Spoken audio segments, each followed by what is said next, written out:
අපේ භාග්‍යතුන් වහන්සේ විශාකා මහ උපාසිකාව අරමුණු කරගෙන දේශනා කරපු එක ගාථා රත්නයක් ධම්මපද පාළියේ පුප්ප වර්ගයේ සඳහන් වෙනවා. යථාපි පුප්ප රාසිම්හා කෛරා මාලා ගුණේ බහු ඒවං ජාතේන මච්චේන කත්තබ්බං කුසලං බහු. මේ ගාථා රත්නයේ සරල තේරුම තමයි යථා යම්සේ පුප්ප රාසිම්හා මල් නෙලලා රැස් කරන පුද්ගලයෙක් බොහෝසේ මල් නෙලා ගන්නවද? කෛරා මාලා ගුණේ බහු ඔහු නෙලාගත්ත ඒ බොහෝ මල් වලින් ගුණයෙන් ඊටාම උසස් හොඳ මල් මාලයක් හදා ගන්නවා. ඔහුට ගුණයෙන් උසස් හොඳ මල් මාලයක් හදන්න පුළුවන් උනේ බොහෝ මල් නෙලා ගන්න පුළුවන් වෙච්ච නිසා. ඒවං ජාතේන මච්චේන අන්න ඒ වගේම තමයි උපන්නා වූ සත්වයා විසින් කත්තබ්බං කුසලං බහු බොහෝ කුසල් රැස් කරගත යුතුයි කියලා දේශනා කොට වදාලා. මේ ගාථා රත්නයේ දේශනා කොට වදාළේ විශාකා මහ උපාසිකාව අපේ භාග්‍යතුන් වහන්සේට සවැත් නුවර දීම සුවිශේෂී ආරාමයක් හදලා පූජා කළා. අපි ඒ ආරාමයේ හඳුන්වන්නේ පූර්වාරාමය කියලා. පූර්වාරාම විහාරයේ පූජා කරපු දවසේ විශාකා මහ උපාසිකාවට දරාගන්න බැරි තරම් සතුටුයි. ඒ තරම්ම උසස් පූජාවක්. තමන්ගේ දරුවෝ ටිකත් අඬගහගෙන විහාර භූමියේ බොහෝම සතුටින් පින්කම කරලා අත්කරගත්ත සතුට භුක්ති විඳ විඳ විහාර භූමියේ එහෙ මෙහෙ ඇවිද ඇවිද හිටියා. භික්ෂුන් වහන්සේලා හිතුවේ විශාකාව අද ගීත කියා විහාර මළුවේ ඇවිදිනවා කියලා. ඔය කතාව ක්‍රමක්‍රමයෙන් භාග්‍යතුන් වහන්සේ ළඟටම ගියා. ඒ වෙලාවේ තමයි අපේ බුදුරජාණන් වහන්සේ පිරිසට දේශනා කොට වදාළේ මහණෙනි විශාකාව ගීත කියනව නෙමෙයි. තමන් කරගත්ත මහ පිංකමේ ආනුභාවය දන්න නිසා එහි සතුට භුක්ති විඳිනවා කියලා. එහෙම සඳහන් කරලා තමයි මේ ගාථා රත්නය දේශනා කළේ. යථාපි පුප්ප රාසිම්හා මල් නෙලා රැස් කරන්නෙක් බොහෝසේ මල් නෙලා ගන්නවද? පින්නතුනි මෙතන සඳහන් කරන්නේ මේ මල් නෙලලා මල් මාල හදලා මල් මාල විකුණලා ජීවත් වෙන පුද්ගලයෙක් ගැන. බොහෝ මල් නෙලා ගත්තාම ඊටාම ලස්සන මල් මාල ටිකක් හදන්න පුළුවන්. ඒ මල් ගොඩාක් තියෙන නිසා. වැඩිපුර හදාගන්නත් පුළුවන්. හැම මාලයකටම වැඩි වැඩියෙන් මල් යොදලා මාලය ඊටාම අලංකාර කරන්නත් පුළුවන්. ඒ නිසා හුඟක් මල් නෙලාගත්ත කෙනා ගුණයෙන් අනූන වෙච්ච මල් මාල හදා ගන්නවා. ඒ සඳහා හොඳ උනන්දුවක් තියෙන්නත් ඕනේ. හොඳ සැලැස්මක් තියෙන්නත් ඕනේ. මොකද පින්නතුනි හොඳ සැලැස්මක් තියෙන්න ඕනේ කියලා මම සඳහන් කළේ මල් වෙලෙන්දු මල් නෙලන්න උයන් වලට ගියහම අතරමං වෙනවා. අතරමං වෙනවා කියලා කිව්වේ මේ පාර හොයාගන්න බැරුව අතරමං වෙනවා කියන එක නෙමෙයි. ඇයි හැම ගහකම මුල ඉඳලා අග්ගිස්ස දක්වාම මල් පිපිලා. පාට පාට මල්. නිල් පාට මල් පිපෙන ගස් නිල් පාට මල් වලින් පිරීලා. සුදු පාට මල් පිපෙන ගස් සුදු පාට මල් වලින් පිරීලා. තවත් නොයේක් වර්ණ සහිත වලින් පිපෙන මල් ඒ ගස් මුල ඉඳලා අගටම මලින් පිරීලා. එක මල් ගහක් ගාව ගිහිල්ලා නතර වුණාම හිතෙනවා සුදු පාට මල් වලට වඩා කහ පාට මල් ලස්සනයි වගේ කියලා. ඊට පස්සේ කහ පාට මල් තියෙන ගස් ගාවට යනවා. එතන ඉඳලා වටපිට බලහම ඊට වඩා නිල් පාට මල් ලස්සනයිද කියලා හිතෙනවා. ඊට පස්සේ එතෙන්ට යනවා. එතන ඉඳලා වටපිට බලනකොට රෝස පාට මල් ඊට වඩා ලස්සනයි කියලා හිතෙනවා. ඊට පස්සේ එතෙන්ට යනවා. ඔය වැඩේ මල් වෙලෙන්දන්ට විතරක් නෙමෙයි අපි හැමෝටම වෙනවා. නිකන් හිතලා බලන්නකෝ ඇඳුම් සාප්පුවකට ඇඳුම් තෝරන්න ගියා කියලා. විශාල වශයෙන් ඇඳුම් තියෙන ඇඳුම් සාප්පුවකට ගියහම අපිට හිතාගන්න බැරුව යනවා මොන ඇඳුම ගන්නවද කියලා. ඒ නිසා හැම තැනම තියෙන ඇඳුම් තෝරනවා. ඒ ටිකක් තෝර ඉන්නකොට හිතෙනවා අර උඩ එල්ලලා තියෙනවා හොඳයි කියලා. ඒව ළඟට ගිහිල්ලා බලලා ඉවරනට අල්මාරිය ඇතුලේ තියෙනවා හොඳයි කියලා හිතෙනවා. සමහර වෙලාවට උදේ 8ට 9ට තමයි ඇඳුම් තෝරන්න ඇතුල් වෙලා තියෙන්නේ. ඒ ඇතුළට ගියහම වෙලා යනවා තේරෙන්නේ නැහැ. හැමතැනම ඇවිදලා වෙලාව බලහම සමහරලාට 2-3 විතර වෙලා. කාලේ ගියා තේරුණෙත් නැහැ. ඉතින් අතරමං වෙලා තියෙන්නේ අර ඇඳුම් මාලිගාව ඇතුලේ. ආන් ඒ වාගේ තමයි මල් නෙලන පුද්ගලයාටත් වෙන්නේ. මං ඒකයි කිව්ව හොඳ සැලස්මක් තියෙන්න ඕනේ කියලා. සැලසුම් සහිත කෙනා කලින් දවසේ තීරණය කරලායි තියෙන්නේ මම මොනවද හෙට නෙලන මල්. සුදු පාට මල් නෙලනවා කියලා තීරණය කළා නම් ඔහු කෙලින්ම යන්නේ සුදු පාට මල් ගස් ගාවට විතරයි. ඉක්මනට මල් නෙලාගෙන ගෙදර ඇවිල්ලා මල් ටික තෝරලා හොඳ මල් වලින් මාලා හදාගෙන වෙළඳ පොළට ගිහිල්ලා විකුණලා හොඳ මිලක් ලබා ගන්නවා. හැබැයි එහෙම සැලැස්මක් නොතිබුණ කෙනා අපි අර මුලින් සඳහන් කළා වගේ මල් වත්තේ එහෙ මෙහෙ ඇවිද ඉඳලා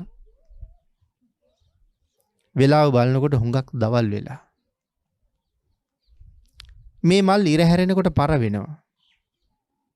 ඉතින් දැන් මල් නෙලාගෙන ගෙදර ගිහිල්ලා මල් තෝරාගෙන මාලා හදාගෙන වෙළඳ පොළට ගිහිල්ලා විකුණන්න තරම් කාලයක් නැහැ. ඇඬු කඳුලින් ආපහු ගෙදර යනවා. මනුස්ස ලෝකෙත් එහෙමම තමයි. පින්නතුනි මනුස්ස ජීවිතයේ දුර්ලභයි කියලා කීවට ඕන තරම් මනුස්ස ලෝකවල අපි ඉපදිලා තියෙනවා.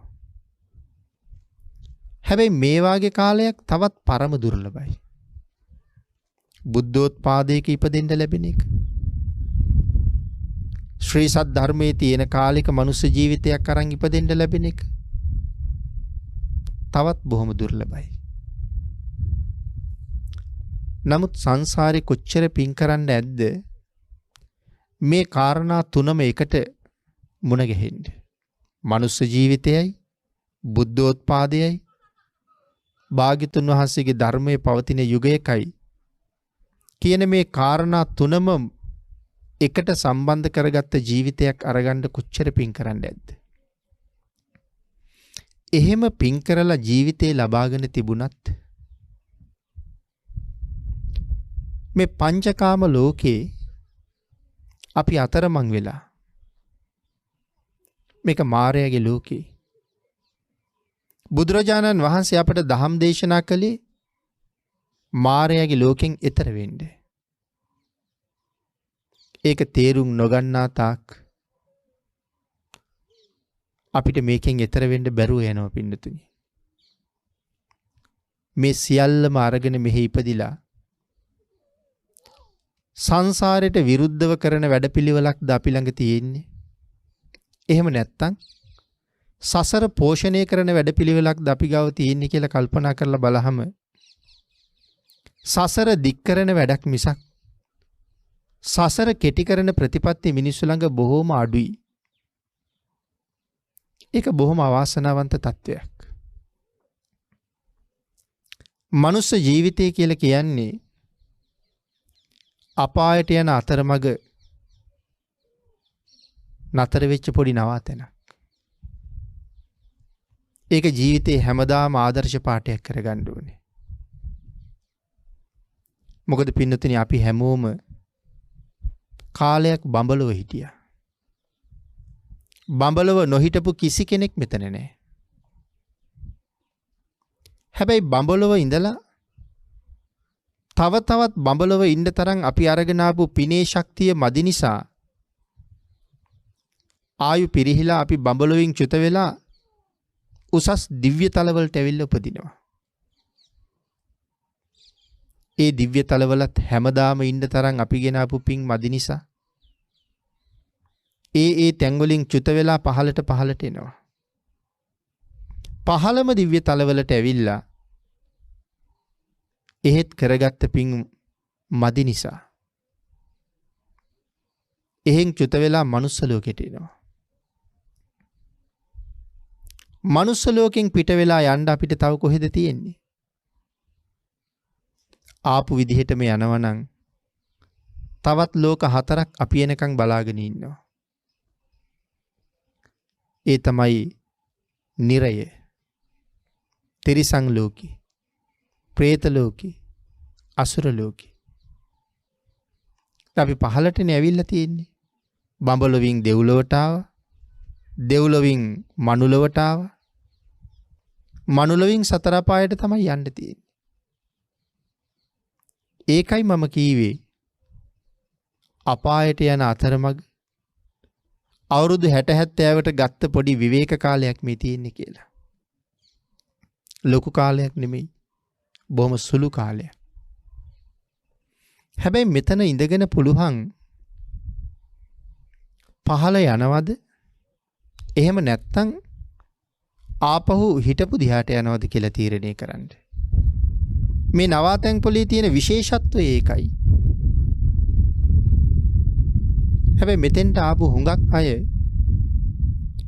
පහළටම යන්න තමයි වැඩ කරන්නේ. එයින් ඊටා සුළු පිරිසක් තමයි ඒක තෙවුරුම් අරගෙන ආපහු ඉහළට යන්න. එහෙම නැත්නම් සංසාරයෙන් එතරටම යන්න උත්සාහ කරන්නේ ඊ타ත්ම සුළු පිරිසයි. ඒ නිසා මනුස්ස ජීවිතය අරගෙන ඉපදුන කෙනා තමන්ගේ ජීවිතය පිළිබඳව හොඳ සැලැස්මක් හදාගන්න ඕනේ. මා විසින් කළ යුත්තේ මොකක්ද? මා විසින් නොකළ යුත්තේ මොකක්ද කියලා. ඒ සැලැස්මට අනුව තමන්ගේ ජීවිතය පෝෂණය කරන්න ඕනේ. කුසල් රැස් කරනවා කියන කාරණාව ඒ අතර නවත්තන්නේ නැතුවම කරන්න ඕනේ පින්නතුනි. මම සඳහන් කළානේ මේක මායාවේ ලෝකේ කියලා. පංචකාම ලෝකේ අපි පංචකාම වස්තුන්ටම කොටු වෙලා පංචකාම සම්පත් අතරමං වෙලා පංචකාමයේම හොය ජීවත් වෙනවා. භාග්‍යතුන් වහන්සේ අරගත්ත උදාහරණේ මල් නෙලන්නෙක්. ඒ කාරණාව පින්නතුනි අපට ගලපුවාම අපිට ගලපලා බලනකොට මෙතන මල් නෙලන්න කියලා අපිටත් කියන්න පුළුවන්. අපිත් මල් නෙලන්නු. එතකොට අපේ අයට හිතෙන්න පුළුවන් කෝ එහෙනම් මල් නෙලන්න අපිට මල් උයනක් කියලා. මල් උයන තමයි අපි ඉපදිච්ච මේ ලෝකේ. එතකොට කොහෙද අපට නෙලන්න මල් තියෙන්නේ? ඇයි පින්නතුනි පංචකාම කියන මල් ගස්වල මුල ඉඳලා අගටම මල් පිපිලා. ඇහැ පිනවන දේවල් නිමක් නැහැ. කන පිනවන දේවල් නිමක් නැහැ. නහය පිනවන දේවල්, කය පිනවන දේවල්, දිව පිනවන දේවල් මෙව්වගෙන් මේ ලෝකෙ පිරීලා නැද්ද? අපි ජීවත් වෙනවා කියලා හිතාගෙන ඉන්නේ මේ දේවල් වැඩියෙන් ලබා ගන්නවා කියන එක නෙමෙයිද? උදේ ඉඳලා රෑ වෙනකන් මහන්සි වෙන්නේ මේ දේවල් හොයාගන්න නෙමෙයිද? මාරයාගේ පංචකාම ලෝකේ අතරමං වෙලා කියලා කිව්වේ ඒකයි. ධර්මයට අනුව මේ කාරණාව හරියටම තේරුම් අරගත්ත කෙනා තමයි මම මේ මාරයාගේ ලෝකේ අතරමං වෙමින් යනවා කියන කාරණාව දැනගන්නේ. මා කල යුත්තේ මෙය නොවේ කියන කාරණාව තේරුම් අරගන්නේ. ඒකට ප්‍රතිවිරුද්ධව වැඩ කරන්න නම් පින්නතුනි හුඟක් මහන්සි වෙන්න වෙනවා. මනුස්ස ලෝකේ ඉන්න අපිට ආපහු සුගතියට හෝ නැත්තම් මේ මනුලවම හෝ උපතක් හොයාගන්න මහන්සි වෙනවා කියලා කියන්නේ උඩුගම් බලා පීනනවා වගේ වැඩක්. හිතන්නකො පින්නතුනි ගඟක ඉහළට පීනන්න කොච්චර අමාරුද කියලා. මම මතක් කළා එක සැරයක් කුසල් රැස් කරනවා කියන එක දිගටම කරන්න ඕනේ කියලා. මොකද ගඟේ උඩට පීනලා අමාරුවෙන් පීනන්නේ. පීනන එක නතර කරපු ගමන්ම මොකද වෙන්නේ? ආපහු හිටපු තැනටම යනවා. හිටපු තැනත් පහු කරලාම යනවා. ඒ හින්දා උඩට පීනනවනේ ඉතින් දිගටම පීනන්න ඕනේ. අන්තයක් ගමනාන්තයක් හොයාගෙන. ආන් ඒ වාගේ තමයි අපි මෙච්චර පින් කළා කියලා කීවට අපි හිතලා බලන්න ඕනේ පින්නතුනි අපි කොච්චර පින් කළත් වැඩිපුර කරලා තියෙන්නේ පින්ද පවුද කියලා. මෙහෙම හිතන්නකෝ. දවසකට පැය 24ක් තියෙනවා. අපි හිතමු අපි දවසකට බණ 5ක් අහනවා කියලා ධර්මදේශනා 5ක් අහනවා. ඉතින් 5ක් හරියටම අහනවා නම් වටිනවා. හුඟක් වෙලාවට බණ අහනවා කියලා කීවට අහනවා නෙමෙයි ඇහෙනවනේ. ගුවන් විදුලියෙන් නමුත් බණ අහනකොට ධර්මදේශනාව විකාශනය වෙනවා. අපි අපේ වැඩ කරනවා. සමහර අය උයනවා. සමහර අය රෙදි මහනවා. තව සමහර අය තවත් නොයෙක් වැඩවල යෙදিলা ඉන්නවා. ධර්මදේශනාවත් ඇහෙනවා. වැඩෙත් කරනවා. ඒකට කියන්නේ බණ අහනව නෙමෙයි. ඒකට කියන්නේ බණ ඇහෙනවා කියලා. අහනව නම් කොහොමද? සුතා හොඳට අහන්න ඕනේ. දතා අහන ධර්මය ධාරණය කරගන්න ඕනේ. වචසා ಪರಿචිතා වචනයක් ගානේ අහන්න ඕනේ. මනසානුපෙක්කිතා අහපු ධර්මය තමන්ගේ භාෂාවෙන් තේරුම් ගන්න ඕනේ. ඒ සඳහන් කළේ පාලියෙන් අහපු ධර්මය කියන එක. ඉගෙන ගන්න කියලා තියෙන්නේ පාලියෙන්.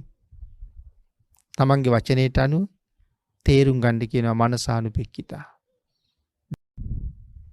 එහෙම දහම් කරුණු තේරුම් අරගෙන ඒ තේරුම් අරගත්ත ධර්ම කාරණාවට අනුව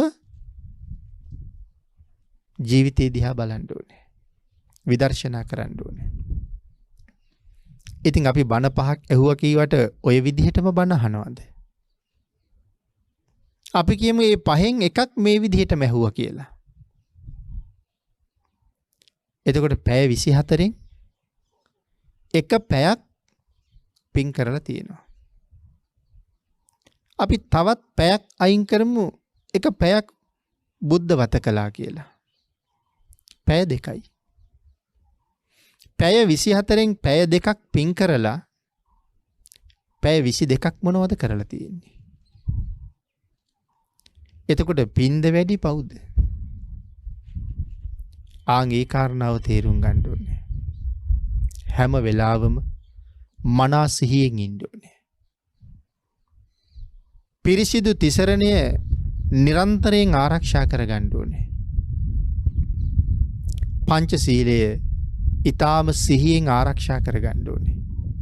එතකොට මේ සිල් ආරක්ෂා කරගැනීමේ කුසලය නිතර වැඩෙනවා. නිතර කුසල් රැස් වෙනවා. ඒ විදිහට නිත්‍ය වූ සීලයක හරියටම පිහිටලා නිතර කුසල් දහම් රැස් කර මේ ජීවිතයේ කුසලයෙන්ම පෝෂණය කරන්න ඕනේ. ඒක තමයි Tamanට හිතවත් ප්‍රතිපදාව.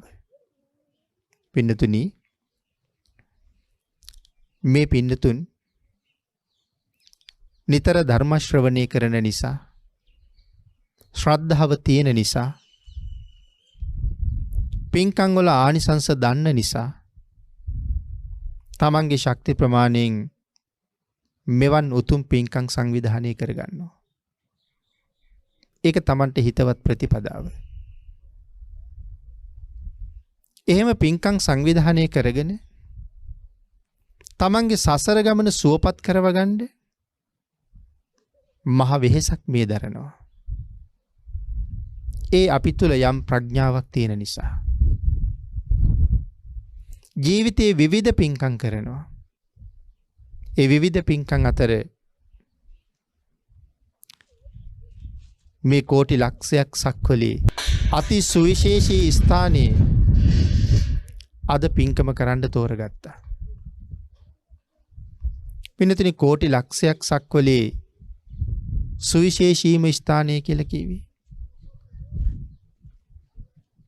මේ ලෝකේ බලවත්ම තැන කොතනද කියලා කිව්වොත්, මේ ලෝකේ බලවත්ම තැන තමයි පින්නතුනි ගයාවේ බෝධි මූලය. මේ කෝටි ලක්ෂයක් සක්වලේ බලවත්ම තැන. මහා කල්පය ආරම්භ වෙනකොට මුලින්ම හට ගන්න තැන. මහා කල්පය විනාශ වෙනකොට අන්තිමටම විනාශ වෙන තැන. ඒක තමයි විශ්වයේ ශක්තිමත්ම තැන. ඒකයි මහා බෝධි මණ්ඩලය බලවත්ම තැන බවට පත් වෙන්නේ. තිලෝගුරු භාග්‍යතුන් වහන්සේගේ ධාතුන් වහන්සේලා අතින් විශේෂම ස්ථානයේ බවට පත් වෙන තැන තමයි අද අපි මේ පින්කම සිද්ධ කරගන්නේ. ධාතුන් වහන්සේලාගේ වශයෙන් බලවත්ම තැන. ලෞතුරා බුදුරජාණන් වහන්සේ නමකගේ ආඥා ශේෂ්ත්‍රයේ සක්වලවල් කෝටි ලක්ෂයක්. ඒ කියන්නේ ආඥා ශේෂ්ත්‍රයේ ඇතුලේ ඉරවල් කෝටි ලක්ෂයක් පායනවා. හඳවල් කෝටි ලක්ෂයක් පායනවා. ඒ ප්‍රමාණය තමයි භාග්‍යතුන් වහන්සේගේ ආඥා ශේෂ්ත්‍රය. මේ කෝටි ලක්ෂයක් සක්වලේ ධාතුන් වහන්සේලාගේ වශයෙන් බලවත්ම තැනක් තියෙනවා නම් ඒ තමයි අපේ රටේ මහමෙවුනා උයනේ මේ මහසෑ රජාණන් වහන්සේ වැඩ ඉන්න තැන. ධාතුන් වහන්සේලාගේ වශයෙන් බලවත්ම තැනක් මේ කෝටි ලක්ෂයක් සක්වලේ වෙන කොහෙවත්ම නැහැ. ඒ තරම්ම සුවිශේෂී තැනක් මෙතන. එවන් තැනකට ඇවිල්ලා මේ විදිහේ පින්කමක් කරන්නත් පින්නතුනි සසර අපි කරගත්ත කුසල මහිමයක් තියෙන්න ඕනේ. ඒ කුසල මහිමයට අනුව තමයි මේ පින්නතුන් මේ විදිහේ පින්කම් සංවිධානය කරගත්තේ. මේ ස්ථානයේ පිළිබඳව වර්ණනා කරන්න තේරෙන්නේ නැහැ පින්නතුනි. ඒ තරම්ම බලවත්.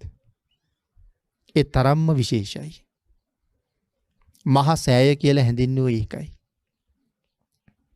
ද්‍රෝණයක් ධාතුන් වහන්සේලා වැඩ ඉන්න වෙන කිසිම තැනක් නැහැ. මෙතන පමණයි ද්‍රෝණ අටින් ද්‍රෝණයක් තනියමම වැඩ ඉන්න තැන. ඒ තරම් සුවිශේෂී තැනකට ඇවිල්ලා මේ මහා පින්කම සංවිධානය කළේ තමන්ගේ ජීවිතේ කරගන්න තියෙන විශේෂම පින්කමක් හැටියට. අංගුත්තර නිකායේ තියෙනවා අනුත්තරීය කියලා සූත්‍රයක්. අනුත්තරීය සූත්‍රයේ සඳහන් කරනවා දස්සනානුත්තරීය කියලා කාරණාවක්. මේ වගේ අනුත්තර කාරණා කීපයක් පැහැදිලි කරනවා. දස්සනානුත්තරීයයි. මේ ලෝකේ දැකීමෙන් අති උත්තරීතර වෙන්නේ කවුරු දැකීමද? භාග්‍යතුන් වහන්සේ දැකීම. මේ ලෝකයේ වෙන කිසිම දෙයක් දැක්කට භාග්‍යතුන් වහන්සේ දකින්න තරම් උතුම් වෙන්නේ නැහැ පින්නතුනි. අපි දකින්න කැමති, අපි දකින්න යන තැන් ගොඩක් ලෝකේ තියෙනවා. අපි නැව් බලන්න යනවා. අපි ගුවන් යාන බලන්න යනවා. අපි විශාල ගොඩනැගිලි බලන්න යනවා. අපි උද්‍යාන බලන්න යනවා. මල් තියෙන උද්‍යාන බලන්නත් යනවා. සත්ත්ව උද්‍යාන බලන්නත් යනවා. වෙන නැටුම් සංදර්ශන වාගේ දේවල් බලන්නත් යනවා. මේ වාගේ මිනිස්සු දැකලා සතුටු වෙන දේවල් ලෝකෙ හුඟක් තියෙනවා. හැබැයි ඒ කිසි දෙයක් දැකීම ආර්ය වූ දැකීමක් නෙවෙයි කියලා සඳහන් කරන්නේ. ආර්ය නෑ එකක්වත්. ආර්ය වූ දැකීමක් නම් භාග්‍යතුන් වහන්සේ දැකීමම පමණයි. මේ මහසෑය දිහා බලනවා කියලා කියන්නේ තිලෝගුරු සම්මා සම්බුදුරජාණන් වහන්සේ දිහා බැලුවා හා සමානයි. පින්නතුනි, ඒ දැක්ම දකින්න ඕනේ අවබෝධයෙන් සහ ශ්‍රද්ධාවෙන්, කරුණු කාරණා දැනගෙන. එතකොටයි ඒ කාරණාව මුදුන්පත් වෙන්නේ. ජීවමාන සම්මා සම්බුදුරජාණන් වහන්සේ රූපකයෙන් හරියටම අදාපට දැක ගන්න නැති නිසා මේ ලෝකේ වර්තමානයේ දැකීමෙන් උත්තරීතර තැනක් හැටියට සඳහන් කරන්න පුළුවන් මහසෑ රජාණන් වහන්සේ දකින්න උත්තරීතරම වස්තුවක්. ශ්‍රවණානුත්තරීයයි. ශ්‍රවණය කරන දේවල් වලින් මොනවද උත්තරීතර වෙන්නේ? ශ්‍රවණය කරන දේවල් වලින් උත්තරීතර වෙන්නේ තිලෝගුරු සම්මා සම්බුදුරජාණන් වහන්සේ අවබෝධ කරගෙන ශ්‍රී මුඛයෙන් සුවඳ හමහමා අහස් ගඟ බිමට ගලා හැලෙනවා වගේ දේශනා කොට වදාළ නවලෝකෝත්තර ශ්‍රී සද්ධර්ම රත්නේ ශ්‍රවණය කරන්න ලැබෙනවා නම් ඒ තමයි මේ ලෝකේ උත්තරීතරම ශ්‍රවණය කිරීම. සවනානුත්තරීයයි කියලා කියන්නේ ඒකයි. ශ්‍රවණය කිරීමෙන් උත්තරීතර වෙන්නේ ධර්ම ශ්‍රවණය කිරීමයි.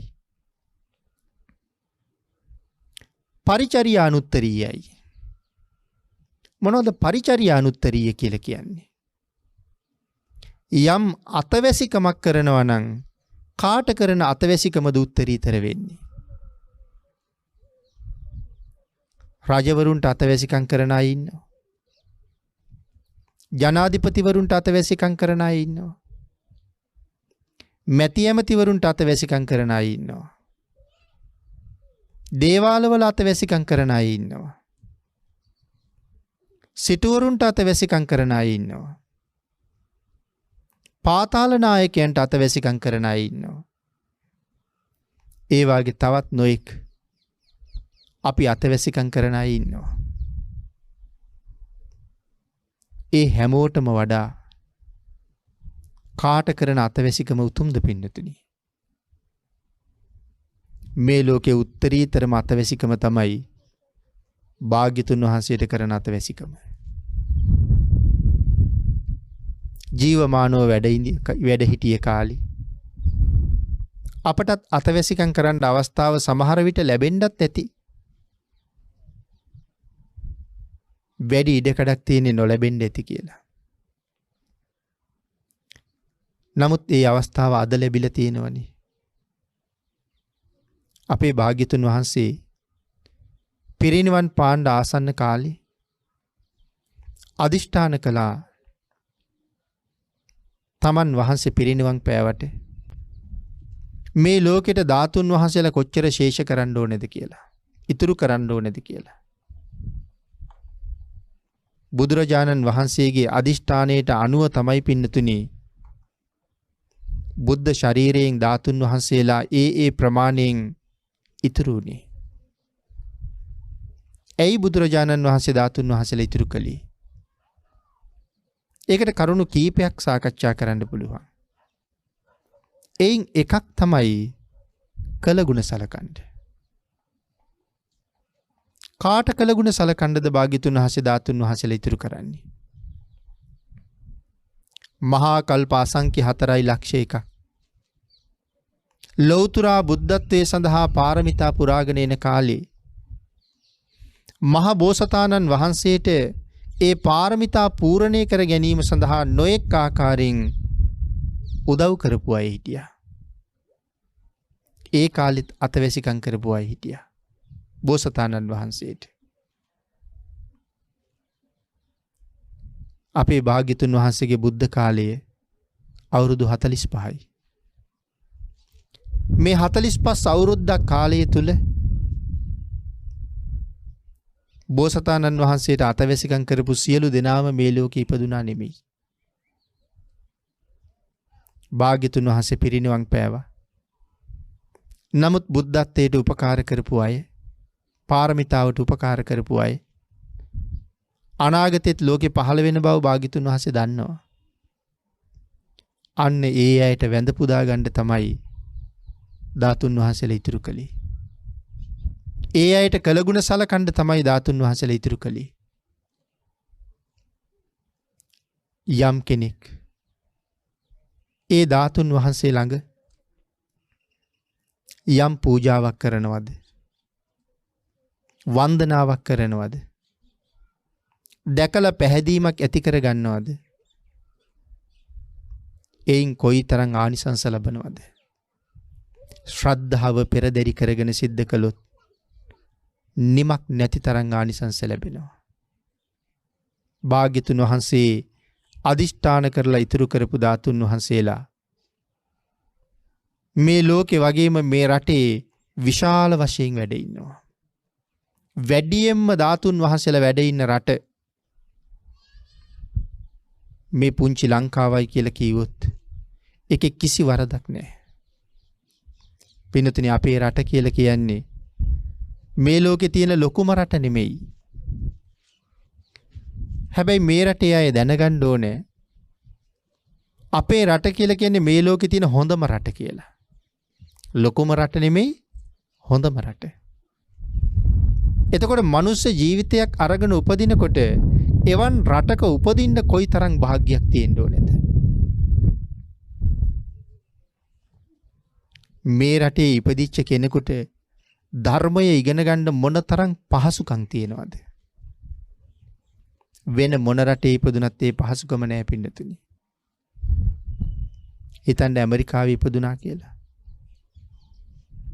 අපි රතන කියලා කියන වචනේ බුද්ධ රතනය, රතන කියන්නේ මැණික් වලට. එතකොට ඇමරිකාවේ ගිහිල්ලා රතන කීවට ඒ අයට තේරෙන්නේ නැහැ රතන කියන්නේ මොනවද කියලා. ඒක ඒ අයට තේරෙන භාෂාවෙන් කියලා කීවත් ඒගොල්ලන්ට එච්චරයි තේරෙන්නේ. මැණික් කියලා කියහම ඒගොල්ලන්ට මැණික් විතරයි තේරෙන්නේ. නමුත් රතන කියලා කියහම අපිට ධර්මයෙන් දේශනා කරලා පැහැදිලි කරලා තියෙන රතන කියන්නේ මොනවටද?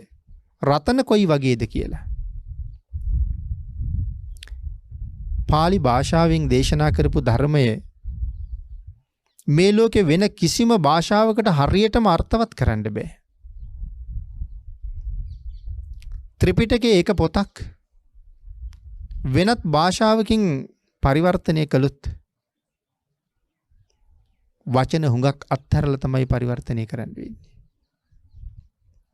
මොකද ඒ ත්‍රිපිටකයේ තියෙන ඒ පාලි වචන වලට හැම වචනයකටම අනිත් භාෂාවල් වල වචන නැහැ.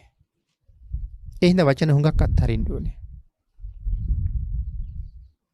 අපි පිළිතුරු හිතන්නකෝ පාලියයි සංස්කෘත භාෂාවයි ප්‍රධාන වශයෙන් මිශ්‍ර වෙලා හැදිච්ච භාෂාවක් මේ ලෝකේ කොහෙද තියෙන්නේ කියලා. පාලිය මිශ්‍ර වෙච්ච කිසි භාෂාවක් ලෝකේ තියෙනවද? පාලියයි සංස්කෘතයි මිශ්‍ර වෙච්ච යම් භාෂාවක් ලෝකේ තියෙනවා නම් ඒ සිංහල භාෂාව විතරමයි. අන්න ඒක නිසා මේ ධර්මය තේරුම් ගන්න මේ රටේ ඉපදිච්ච අයට පුදුම හැකියාවක් තියෙනවා. ඒක නිසාම වෙන්න ඇති භාග්‍යතුන් වහන්සේ මේ රටට මෙච්චරම අනුකම්පා කරන්න ඇත්තේ. ආන්ගේ නිසා අපිට කොයිතරම් අනුකම්පාවක් භාග්‍යතුන් වහන්සේගෙන් ලැබිලා තියෙනවද? අපිට බුදුරජාණන් වහන්සේ ළඟ කොච්චර අතවැසිකම් කරන්න පුළුවන්කම තියෙනවද? උත්තරීතර මතවැසිකම. ධාතුන් වහන්සේ ළඟ, චෛත්‍ය රාජානන් වහන්සේ ළඟ, බෝධින් වහන්සේ ළඟ වත කරන්න ලැබෙනවා නම් කෙනෙකුට ඔහු උපදිනකොට ජීවිතේ අරගෙන ආපු වාසනාවන්තම අවස්ථාව ඒකයි. බුද්ධ වත. චෛත්‍යයක් ළඟ වත කරන එක කොච්චර ශ්‍රේෂ්ඨද කියන කාරණාව අපදාන පාළියේ පබංකර තේරාපදානයේ අපූර්වට විස්තර කරලා තියෙනවා. පබංකර මහරහතන් වහන්සේ ඒ වත් කිරීම නිසා මොන තරම් සුවයක් සසර ගමනේ ලැබුවද කියලා. පින්නතුනි, සුදහා පිණ්ඩිය කියන මහරහතන් වහන්සේ එක චෛත්‍යයක්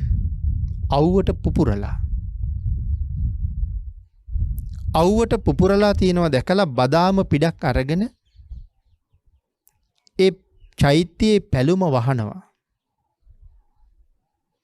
ආන් ඒ කරපු පින්කම නිසා මහා කල්ප 94ක් දෙව්ලොවයි මනුලොවයි විතරයි ඉපදුනේ කියලා සුදහපිණ්ඩිය මහරහතන් වහන්සේ අපදාන පාළියේ දේශනා කරනවා. බණ්ඩුපුල්ලිය මහරහතන් වහන්සේ බුදුරජාණන් වහන්සේ නමකගේ සරුවඥ ධාතුන් වහන්සේලා වැඩ ඉන්න චෛත්‍යය කැලෑ වැහිලා ඇත්තු විසින් චෛත්‍යයට ඇනලා තුවාල වෙලා චෛත්‍ය paludu වෙච්ච තැන්වල ගස් හැදිලා විශාල ගස්. නමුත් එවකට මේ මානවකයා ඒ සියලුම ගස් කපලා අයින් කරලා චෛත්‍ය සම්පූර්ණයෙන්ම සුද්ධ කරා. ඒ කුසල කර්මය නිසා මහා කල්ප 92ක් සිද්ධාර්ථ භාග්‍යතුන් වහන්සේගේ චෛත්‍යය මහා කල්ප 92ක් සතර අපායෙන් මිදුණා කියලා සඳහන් කරන්නේ. භාග්‍යතුන් වහන්සේට කරන අතවැසිකම කොයිතරම් ශ්‍රේෂ්ඨද? පින්නතුනි, යම් කෙනෙක් පිට රටකට ගිහිල්ලා යම් තරඟයක් ක්‍රීඩාවක් නමුත් දිනලා පදක්කම් අරගෙන රටට ගෞරවයක් කීර්තියක් අරගෙන මේ රටට එනකොට ඒ අය පිළිගන්නේ හැටි අපේ පින්නතුන් දැකලා තියෙනව නේද?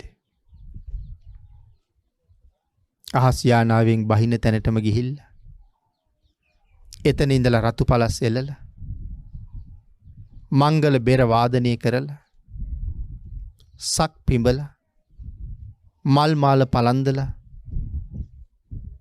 තූර්ය වාදන මැද්දේ පෙරටු කරගෙන අරගෙන ඉන්නේ. ඒ රටට ගෞරවයක් ගෙනපු නිසා. පින්නතුනි, ඊට වඩා ඊටාම ශ්‍රේෂ්ඨයි උදේට හවසට චෛත්‍ය ළඟ විහාරේ ළඟ ධාතුන් වහන්සේ ළඟ වත කරලා එළියට එන පුද්ගලයා දකින්න එක. ඒ කාන්තයෙන් සුගතියේ යන පුද්ගලෙක්. සමහරලාට රටට කීර්තියක් අරගෙන ආපු පුද්ගලයා මේ විදිහට බොහොම උසස් විදිහට එක් කරගෙන ගිහිල්ලා සුරාපානය කරවලා පංච දුෂ්චරිතයේ යොදවලා අපායට යන්න පාර හදනවා. ඔවුන් නිරේට යනකොට භාග්‍යතුන් වහන්සේට අතවැසි කරකම් කරපු කෙනා සුගතියට යනවා. නිරේට යනවුන් බලන එකද වටින්නේ? සුගතියට යන අය බලන එකද වටින්නේ? පරිචර්යානුත්තරීයයි කියන කාරණාව තව කරුණු කාරණා රාශියක් ගෙන හැට දක්වමින් විස්තර කරන්න ඕනේ. අපේ පින්නතුනි ඊයේ හවස ඉඳලා අද මේ මොහොත වෙනකොනුත් මල් පූජාවල් කරමින් විශේෂ පානීය දාන වර්ග භාග්‍යතුන් වහන්සේ අරමුණු කරලා පූජා කරමින් වත් පිළිවෙත් කරමින් මේ කරගෙන යන්නේ භාග්‍යතුන් වහන්සේගේ අතවැසිකම. ඊයේ ඉඳලා මේ මොහොත දක්වා සුගතියට යන්න මග කොයි තරම් එලිපෙහෙලි කරගත්තද? ඒ කරුණ හිතලා අපි බොහෝසේ සතුටු වෙන්න ඕනේ. මේ ක්‍රියාව සසර ගමන කොයි තරම් සුවපත් කරයිද පින්නතුනි. අපේ පින්නතුන් අහලා තියෙනවද ഘോഷක සිටුතුමාගේ කතාව? අපිට මේ කතාවෙන් විශාල කාරණා රාශියක් පැහැදිලි කරනවා බුද්ධ වත කොයි තරම් ශ්‍රේෂ්ඨද කියලා. අතීතයේ දඹදිව අජිත කියන රටේ දුර්භික්ෂයක් ඇති වුණා. ඒ රටේ හිටිය කෝතුහාලික කියලා පුද්ගලයෙක්. මේ කෝතුහාලික කියන පුද්ගලයාගේ බිරිඳගේ නම කාලි. මේ දෙන්නට දරුවෙකුත් හිටියා. පොඩි දරුවෙක්. දුර්භික්ෂයෙන් රටම පීඩාවට පත් වෙලායි තියෙන්නේ. කෝතුහාලිකයි කෝතුහාලිකගේ බිරිඳයි තමන්ගේ ගෙදර තමන්ට කියලා තිබිච්ච ධන සම්පත් ටික අරගෙන සල්ලි මිල මුදල් ටික අරගෙන දරුවත් අරගෙන මගට බැස්සා දුර්භික්ෂයෙන් බේරෙන්න වෙනත් ප්‍රදේශයකට යන්න. සෑහෙන දවසක් පයින්ම යනවා. මෙහෙම යනකොට ඒ අය ගෙනාගෙන ආපු මිල මුදල් ඉවර වුණා. දැන් ආහාර පාන ගන්න මිල මුදල් නැහැ. දැන් දවස් ගාණක් බඩගින්නේ. ඒත් ගමන යනවා. කෝතුහාලික බිරිඳට කතා කරලා කියනවා තියෙන වෙහෙස මදිවට මේ ළමයෙකුත් උස්සගෙන යන එක දැන් නම් හොඳටම අමාරුයි. අපි දෙන්න කොහොම හරි ජීවිතේ බේරගත්තොත් දරුවෙක් හදා ගන්නවා කියන එක ලොකු වැඩක් නෙමෙයි. මේ ළමයා දාලා යන් කියලා. කාලි කියනවා ඔය දරුවා කියලා කියන්නේ මගේ ජීවිතේ. ඔය දරුවා නැතුව නම් මම මොහොතක්වත් ඉස්සරහට යන්නේ නැහැ කියලා. දෙන්න යෝජනා කරගන්නවා මාරුවෙන් මාරුවට දරුවා අරන් යන් කියලා. අම්මගේ අතට දරුවා දෙනකොට ඊටාම සිනිදු මල් මාලයක් අතට ගන්නවා වගේ බොහොම ආදරෙන් දරුවා වඩා ගන්නවා. හැබැයි තාත්තගේ එහෙම ආදරයක් නෑ ළමයා අතට හම්බෙනකොට මහ කරදරයක් වගේ තේරෙන්නේ. මේම දෙන්න අතින් අතට ළමයා මාරු කර කර අරගෙන යනවා. ඒත් කෝතුහාලිකට නම් හරි කරදරයක් දරුවා. එක අවස්ථාවක ඔහුගේ අතේ ළමයා ඉන්න වෙලාවේ ළමයාට නිින්ද යනවා. බිරිඳට නොපෙනෙන්න හිමීට පහුවෙලා ගහක් යට කොළ ගොඩක් උඩ ළමයා තියලා ඔහු පිටත් වුණා. මගට යනකොට කාලි දැක්කා ළමයා නැති බව. කොයි කියලා අහනකොට සඳහන් කළා ගහක් යට දාලා ආවා කියලා. ඇය පපුවට අත් දෙකෙන් ගහ අඬනවා මට ළමයා ඕනේ කියලා. ආයෙ දුවගෙන ගිහිල්ලා අරගෙන ආවා. මෙහෙම යනකොට කොහොමත් පින්නතේ දරුවා මැරුණා. ඊට පස්සේ දරුවා විසි කරලා දෙන්නම යනවා. දැන් දවස් ගාණක් බඩගිනි. ඇවිදගෙන ගිහිල්ලා යන්තම් ගොපලු ගමකට සේන්දු වුණා. ඒ ගමේ එක ගොපලු ගෙදරකට ගියාම ඒ ගෙදර එදා මංගල්‍යයක්. මොන විදිහේ මංගල්‍යයක්ද? එළදෙනුන් සම්බන්ධ මංගල්‍යයක්. මේ ගොපල්ලා එළදෙනුන්ට පින් දෙන්න ආශිර්වාද කරන්න පසේ බුදුරජාණන් වහන්සේ නමකට දන් දෙනවා. එළදෙනුන්ගෙන් කිරි දොවලා ඒ කිරෙන් කිරිබත් උයලා පසේ භාග්‍යතුන් වහන්සේට දන් දෙනවා. එදත් පසේ බුදුරජාණන් වහන්සේ වැඩමවල දන් දෙන දවස මේ දෙන්නත් ඒ ගෙදර ගියා. දානේ පූජා කරලා ඉවර වෙලා ගොපල්ලා මේ දෙන්නගෙන් ආගිය තොරතුරු කතා කළා. ඒ අය ඒගොල්ලන්ගේ මග විස්තර ඔක්කොම කීවා. ගොපල්ලට අනුකම්පා හිතුණා. ගිතෙලුයි කිරිබතුයි ඒ දෙන්නටම දුන්නා. ඒ වෙලාවේ කාලි කල්පනා කළා මගේ ස්වාමියා ජීවත් වෙලා ඉන්නවනම් මට ආහාර පාන කොහොමත් දුර්ලභ වෙන්නේ නැහැ. එහෙම හිතලා කිරිබත් තලිය ඔක්කොම ස්වාමියා ළඟ තියලා ස්වාමියාට කිව්වා ස්වාමීනි අනුභව කරන්න. කාලි එයින් ටිකක් අරන් අනුභව කළා. කෝතුහාලික අර කිරිබත් තලිය ඔක්කොම අනුභව කළා. අනුභව කරලා ඉවර වෙලා ගොපල්ලා කෑම කන දිහත් බලාගෙන ඉන්නවා. ගොපල්ලාගේ ගෙදර ඉන්නවා හුරතලයට හදන බලු පැටියෙක්. ගෑනු සතෙක්. පුටුව යට නිදාගෙන හිටියා. ගොපල්ලා ලොකු කිරිබත් කැටයක් ඒ සතාටත් දුන්නා. කෝතුහාලික ඒක දිහා බලාගෙන කල්පනා කරනවා අනේ මේ බැල්ලිත් මට වඩා පින් කරලා තියෙනවනේ හැමදාම මේ වාගේ රසවත් ආහාර අනුභව කරනවනේ කියලා. දවස් ගාණක් බඩගින්නේ ඉඳලා කිරිබතුයි ගිතෙලුයි වළඳපු නිසා කෝතුහාලිකට ඒක ඔරොත්තු දුන්නේ නැහැ. රාත්‍රියේ බඩේ අමාරුවක් හැදිලා කෝතුහාලික මැරුණා. මැරිලා කොහෙද ඉපදුනේ? අර බැල්ලිගේ බඩේ. කෝතුහාලිකගේ බිරිඳ අඬ අඬා කෝතුහාලිකව ආදාහනය කරලා කුලී වැඩ කරලා සහල් හොයාගෙන පසේ බුදුරජාණන් වහන්සේට දන් දීලා ඇය ප්‍රාර්ථනා කරනවා ස්වාමීනි ඔබ වහන්සේගේ අතවැසියා මගේ ස්වාමියා මරණයටපත් වුණා. මේ පින් ඔහුට අනුමෝදන් වේවා කියලා. අර සුනක දේනුව නිසි කාලේ බලු පැටියෙක් බිහි කළා. ගොපල්ලා එක එළදෙනකගේ කිරි සම්පූර්ණයෙන් වෙන් කරලා තියෙන මේ බලු පැටියට. ඒ නිසා බලු පැටියා ඉක්මනට හැදුනා. මේ ගොපල්ලා දවසකට දෙපාරක් යනවා පසේ බුදුරජාණන් වහන්සේට උපස්ථාන කරන්න. බලු පැටියත් යනවා පස්සේ. දැන් බලු පැටියට හොඳට පුරුදුයි පසේ බුදුරජාණන් වහන්සේ වැඩ ඉන්න විහාරයට යන පාර.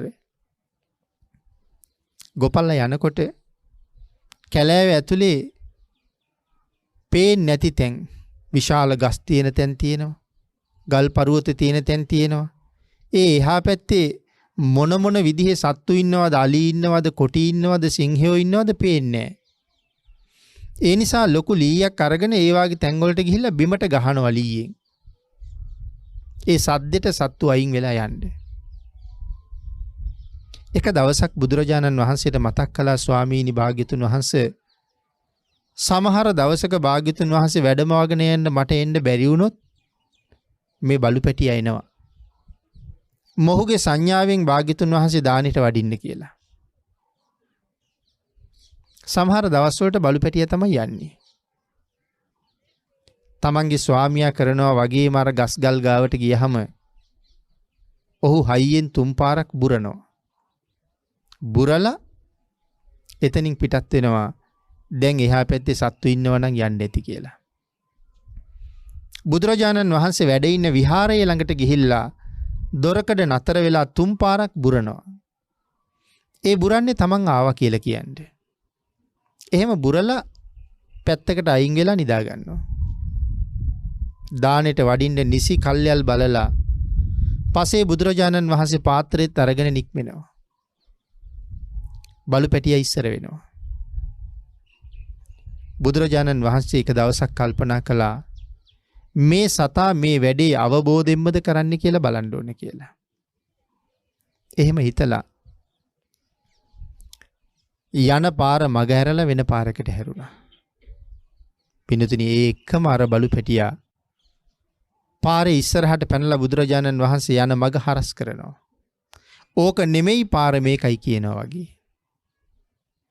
බුදුරජාණන් වහන්සේ තව ටිකක් විමසන්න ඕනේ කියලා හිතලා පාදයෙන් බලු පැටියා පසෙකට තල්ලු කරලා ඉස්සරහටම වඩින්න හදනකොට පිටිපස්සට පැනලා සිවුරු පොට හපාගෙන අදිනවා. බුදුරජාණන් වහන්සේ දැනගත්තා මොහු අවබෝධයෙන්මයි මේ වැඩේ කරන්නේ. මග එනකොට තමන් බුරණ තැන්වල නතර වෙලා නැවත බුරනවා භාග්‍යතුන් වහන්සේට ආරක්ෂාව හදන්න. මෙහෙම කාලයක් යනකොට බුදුරජාණන් වහන්සේ පොරවන චීවරයේ ටිකක් දිරලා ඒක දැකපු ගොපල්ලා අලුත් වස්ත්‍රයක් පූජා කළා. බුදුරජාණන් වහන්සේ සඳහන් කළා උපාසකයිනි මට තනියම සිවුරක් මහගන්න බෑ. ඒ නිසා මම දැන් සිවුරක් මහගන්න සුදුසු තැනකට යන්න ඕනේ. ගොපල්ලා ඉල්ලීම් කළා ස්වාමීනි මෙහි ඉඳලම මහන්න කියලා. නෑ ඒකට තව කවුරු හරි ඕනේ. දැනුම තියෙන කෙනෙක්. ඊට පස්සේ ගොපල්ලා සඳහන් කළා එහෙනම් ස්වාමීනි සුදුසු තැනකට ගිහිල්ලා චීවරේ මහගෙන වැඩි කල් යවන්න නැතුව ඉක්මනට වඩින්න කියලා. ගොපල්ලගෙන් සමු අරගෙන එතනින්ම අහසට පැන නැගලා පස්සේ බුදුරජාණන් වහන්සේ ගන්ධමාදන පර්වතයට වැඩියා. නමුත් බුදුරජාණන් වහන්සේත් ගොපල්ලත් අතර කතාව මේ බලුපැටිය අහගෙන බුදුරජාණන් වහන්සේ අහසින් වඩිලා නොපෙනී යනකම්ම බිරුවා. බුදුරජාණන් වහන්සේ නොපෙනී යනවත් එක්කම බලුපැටියගේ හෘදේ පැලිලා එතනම මැරුණා. මැරිච්ච ගමම්ම දිව්‍ය ලෝකෙ ඉපදුණා. ඒතකොට කවුද මේ බලුපැටියා වුණේ? කෝතුහාලික. එතකොට බලුපැටියා මැරිලා දිව්‍ය ලෝකෙ ඉපදුණා. දෙවියෝ දිව්‍ය ලෝකෙන් චුත වෙන ආකාර කීපයක් තියෙනවා.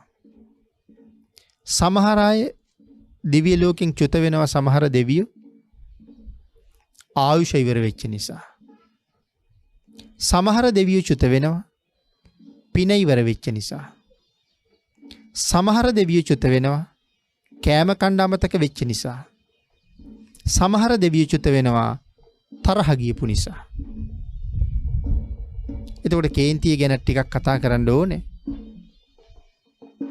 පින්නතුනි දිව්‍ය ලෝකේ ඉන්න දෙවිවරු දිව්‍ය ලෝකෙන් චුත වෙනවා තරහ ගියහම.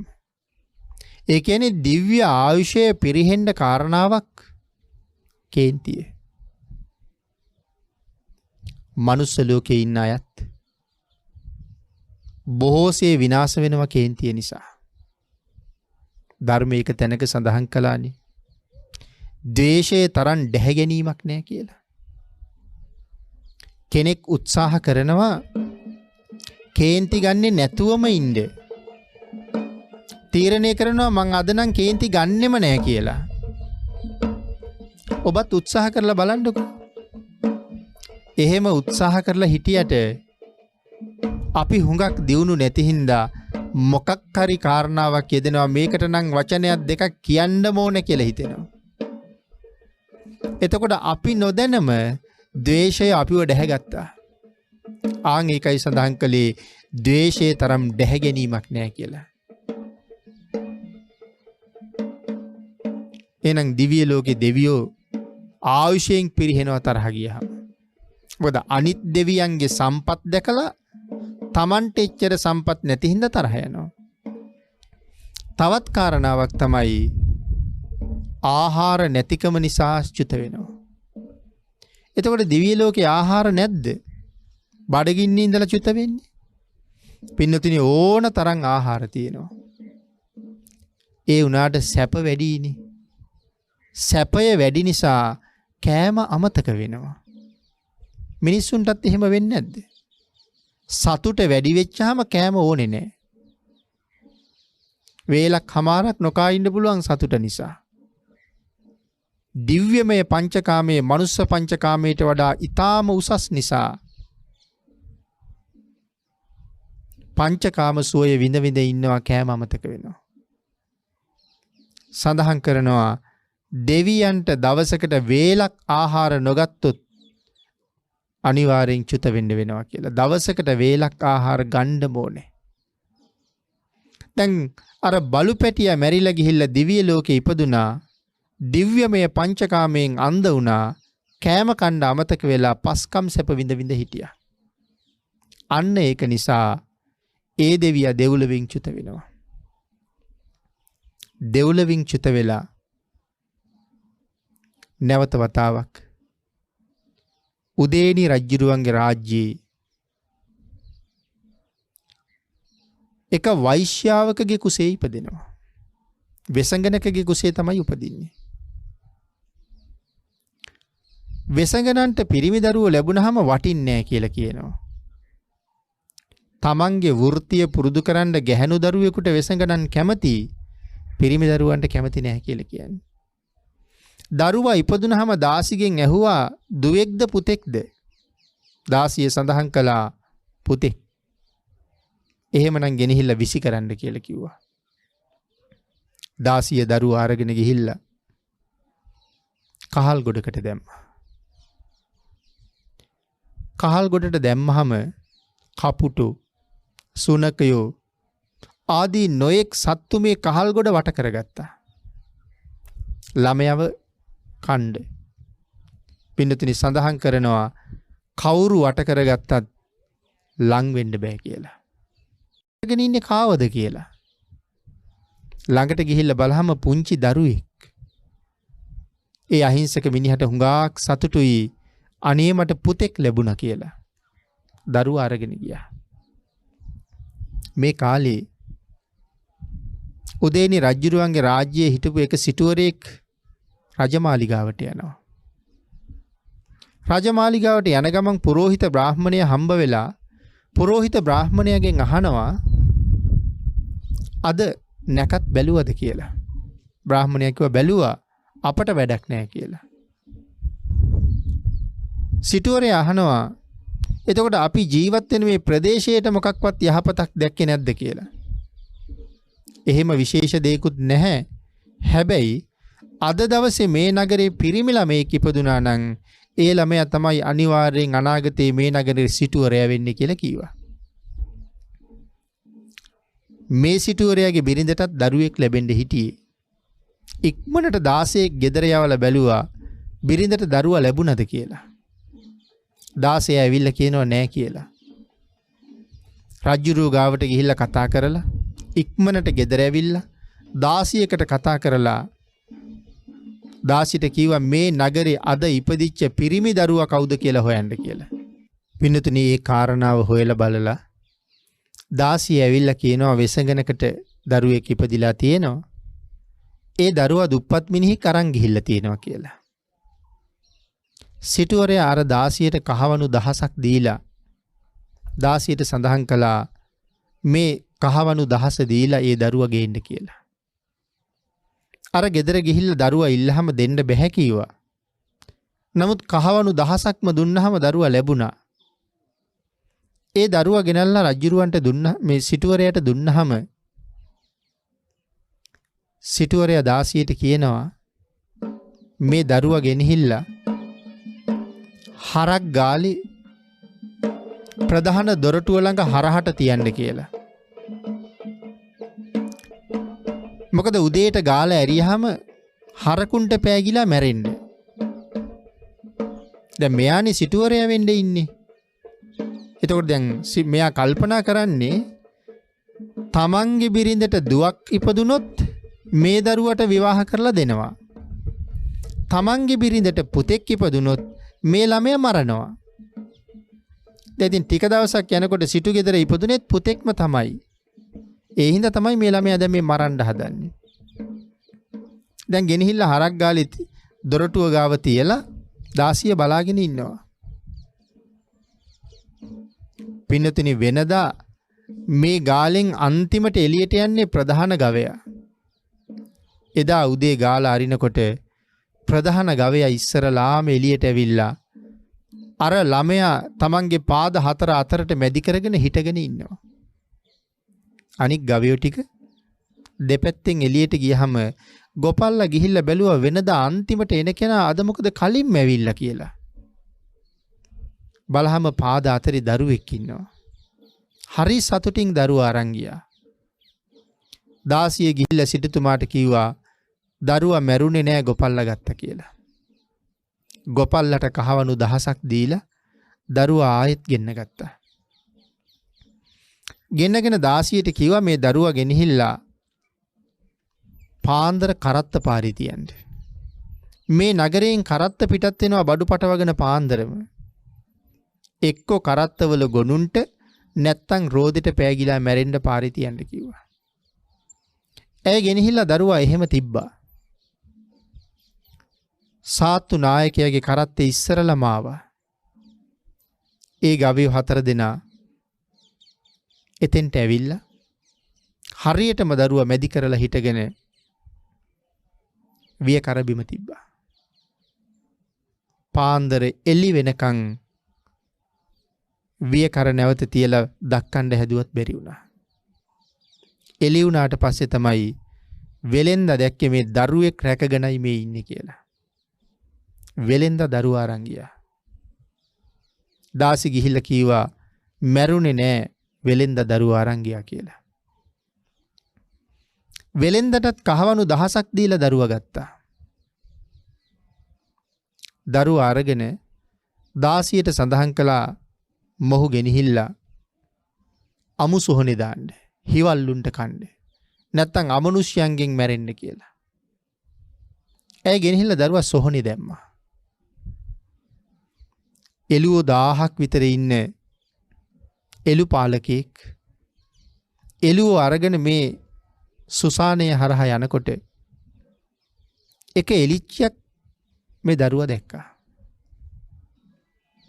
දැකලා අර දරුවා ගාවට ගිහිල්ලා මේ එලිච්චි කිරි පොවනවා. එළුවෝ ටික කොච්චර දැක්කුවත් මේ එලිච්චි එන්නේ නැහැ. අජපාලකයා එතෙන්ට ගිහිල්ලා බලහම දරුවෙක් ඉන්නවා. ඔහු හරි සතුටින් දරුවා අරන් ගියා. ඒ ක්‍රමේනුත් මරන්න බැරි වෙච්ච නිසා අජපාලකයටත් කහවණු 1000ක් දීලා දරුවා ගෙන්න ගත්තා. දැන් අපේ පින්නතුන් හිතනවාද මේ දරුවා මෙච්චර මරන්න හදනකොට ඇයි මේ රැකෙන්නේ කියලා? පසේ බුදුරජාණන් වහන්සේට ආරක්ෂාව හදාපු පින. තිරිසනෙක් වෙලා ඉපදිලත් අර සුනකයා පසේ භාග්‍යතුන් වහන්සේට ආරක්ෂාව හදහද දානේ වළඳන්න ගෙදරටත් වැළඳුවාට පස්සේ පන්සලටත් එක්ක කරගෙන ගියා. ඒ පුණ්‍ය මහිමේ මේ තියෙන්නේ. කාටවත් විනාශ කරන්න බෑ ආරක්ෂාව හැදෙනවා. අන්තිමට දාසියට කීවා මේ දරුවා ගෙනහිල්ලා හොරු පෙරලන ගලෙන් බිමට දාන්න කියලා. හොරු ගෙනහිල්ලා මරණ ගලක් තියෙනවා. ගලෙන් පල්ලෙහාට තල්ලු කරලා තමයි මරන්නේ. එතනින් බිමට දාන්න කියලා. දාසිය දරුවා අරන් ගිහිල්ලා ඇතෑරියහම ගල මුල තිබුණා විශාල උණ පඳුරක්. ඒ උණ පඳුරෙන් උඩින් විශාල පඹගාලක් පැටලිලා තිබුණා. මේ ළමයා පඹගාලේ රැඳුණා. උණ බට වලින් නලා හදන පුද්ගලයෙක් තමන්ගේ පුතත් එක්ක ඇවිල්ලා උණගස් කප කප අදිනකොට උඩ ළමයා අඬනවා. නලාකාරයා ළමයා දැකලා ළමයා අරගෙන ගෙදර ගෙනිච්චා. දාසිය නැවත වතාවක් සිටුවරයාට කියහම සිටුවරයා ආයෙ පාරක් නලාකාරයාට කහවණු 1000ක් දීලා ආයෙත් දරුවා අරගත්තා. නලා හදන පුද්ගලයාගිනුත් දරුවා ගෙන්නගෙන සිටුවරයා කල්පනා කරනවා මේ ළමයා මරන්න ක්‍රමයක් ඇත්තෙම නැහැ. සිටුවරයා ඊට පස්සේ ගියා තමන්ගේ මාලිගාවට වළං සපයන පුද්ගලයා හම්බ වෙන්න. ඒ පුද්ගලයා හම්බ වෙන්න ගිහිල්ලා වළං හදන එක්කෙනත් එක කතා කර කර ඉඳලා ඔහුට කියනවා මම පොඩි වැඩක් බාර දෙන්නයි ආවේ. හැබැයි මේක ඊටාම රහසිගත වැඩක්. වළං හදන පුද්ගලයා කියනවා සිටුතුමනි ඕන දෙයක් කියන්න. ඔබ වහන්සේට නොකරන දෙයක් තියෙනවද මම? ඕනම දෙයක් මම කරන්න ලෑස්තියි කියලා. සිටුවරයා හිමීට අර පුද්ගලයාට කියනවා මගේ ගෙදර ඉන්නවා අවජාතක දරුවෙක්. ඒ දරුවා මට මරන්න ඕනේ. ඔබට පුළුවන්ද ඔබේ වළං පෝරණයට ගින්දර දාන දවසට මං ඒ ළමයා එවන්නම්. රහසේම මරලා පෝරණිය ඇතුළට දාලා පුච්චන්න පුළුවන්ද කියලා ඇහුවා. වළංකරුවා සඳහන් කළා සිටුතුමනි ඒක සුළු වැඩක් කියලා. සිටුවරයාගේ මාලිගාවට ගිහිල්ලා ලියුමක් ලියලා අර ළමයාට කීවා පුතේ කුඹල් කරුවට මම කියලා තියෙනවා විශේෂ වැඩක්. ඒ වැඩේ හරිද කියලා ගිහිල්ලා බලලා එන්න කියලා. ඒක ඉවර කරගෙනම වරෙන් කියලා කිව්වා. දැන් මේ ළමයා යනවා කුඹල් කරුවගේ ගෙදර. දැන් සිටුවරයාගේ පුතත් ලොකුයි ටිකක්. සිටුවරයාගේ පුතා ගමේ දරුවොත් එක්ක සෙල්ලම් කරනවා. ඒ සෙල්ලම් කරන තැනින් තමයි අර ළමයා වළං ගෙදරට යන්නේ. ඒ යනකොට සිටුතුමාගේ පුතා කතා කරලා කියනවා අයියා කොහෙද යන්නේ? තාත්තගේ පණිවිඩයකට කුඹල් ගෙදර යනවා. එහෙම සඳහන් කරාම අර සිටුතුමාගේ පුතා කියනවා අයියේ මම දැන් මෙයත් එක්ක කහවණු ලක්ෂයක් පෙරදිලා ඉන්නේ. ඔට්ටු දාලා සෙල්ලම් කරලා. අනේ අයියේ මට මේක දිනලා දෙන්න. මං කුඹල් ගෙදර ගිහිල්ලා පණිවිඩේ කියන්නම් කියලා. අර ළමයා කිව්වා නෑ තාත්තා කියපු පණිවිඩේ මමම ගිනිච්ච නැත්තම් මට ගුටි කණ්ඩ වෙයි. නෑ තාත්තා ඒක දන්නේ නෑනේ. මම එහෙ ගිහිල්ලා ඉන්නම් අයියා මට මේ සල්ලි ටික කහවණු ටික දිනලා දෙන්න කියලා කිව්වා. සිටුතුමාගේ පුතා පණිවිඩේ අරගෙන ගියා. අර ළමයා සෙල්ලම් කළා. හැන්දෑවේ අර ළමයා ගෙදර ගියා. සිටුතුමා අහනවා පුතේ ඇයි උඹ වළං ගෙදර ගියේ නැද්ද පණිවිඩේ කියන්නේ? නෑ තාත්තේ. යනකොට මල්ලි හම්බුණා. මල්ලි ඔට්ටුවට සෙල්ලම් කරලා කහවණු වලින් පෙරදිලා. මල්ලි මට කිව්වා ඒක දිනලා දෙන්න කියලා. මම බෑ කීවත් මල්ලි බල කරා. මට සෙල්ලම් කරන්න කියලා මල්ලි වළං ගෙදර ගියා. ඒක ඇහෙනකොටම සිටුතුමා වෙවුලන්න පටන් ගත්තා. ඇස් දෙකෙන් කඳුළු වැක්කිරෙන්න පටන් ගත්තා. ශරීරගත රුධිරය උණු වෙනවා වාගේ දැවුණා. සිටුතුමා කෑ ගහගෙන වළං ගෙදර දීවා. කෑ ගහ සිටුතුමා දුවගෙන එනවා දැකලා වළං හදන කෙනෙක් තමන්ගේ ගෙදරින් එළියට ඇවිල්ලා සිටුතුමාට කියනවා සිටුතුමනි කෑ ගහන්න දෙයක් නැහැ. මට බාර දුන්න වැඩේ මම හරියටම කළා කියලා. සිටුතුමා එතනම නතර වුණා. ඇස් දෙකෙන් කඳුළු වැක්කිරෙනවා. කරන්න දෙයක් නැහැ. දරා ගන්න බැරි දුකින් සිටුතුමා ගෙදර ආවා.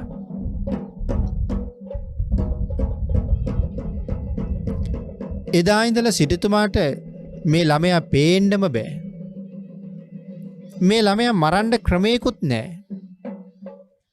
සිටුතුමා කල්පනා කළා මොහු කොහොම හරි මරන්න ඕනේ කියලා. අන්තිමට සිටුතුමා ලියුමක් ලියවා තමන්ගේ ප්‍රදේශයේ මුදලිතුමාට. ඒ ලියුමේ ලියලා තියෙන්නේ මේ ලියුම අරගෙන එන ළමයා මරලා මට පණිවිඩය එවන්න. ඉන් පස්සේ ඔබ වෙනුවෙන් කළ යුතු දේ මම කරන්නම් කියලා. මේ ළමයාට අකුරු ශාස්ත්‍රය ඉගෙනුවේ නෑ. මරන්නමනේ හැදුවේ හැම වෙලාවෙම. ඒ හින්දා අකුරු කියවන්න දන්නේ නෑ. තමන්ගේ මරණය ලියවිච්ච ලියුමත් අරගෙන තාත්තට වැඳලා කියනවා තාත්තේ මට මග වියදම් මොකවත් නෑ අතේ කියලා. ඕන් නෑ පුතේ. මගට යනකොට තියෙනවා මගේ මිත්‍රයාගේ සිටු මාලිගාව. එහෙට ගිහිල්ලා උඹ කවුද කියලා කියාපන්. කණ්ඩ බොණ්ඩ ඕන තරම් ලැබෙයි කියලා. ඒ සිටු ගෙදර ගියහම සිටු බිරිඳ තමයි ඉස්සරළම හිටියේ. සිටු බිරිඳ කවුද කියලා අහලා මේ ළමයාගේ නම ഘോഷක. ഘോഷක කියලා නම තිබ්බෙත් මහා හඬක් තියෙනවා. සඳහන් කරනවා අර දිව්‍ය ලෝකේ ඉපදිච්ච කාලේ කනට කරලා දෙවියෙකුට යමක් කිව්වොත් යොදුන් ගානක් ඇහෙනවා කියලා. කනට කරලා කියහම.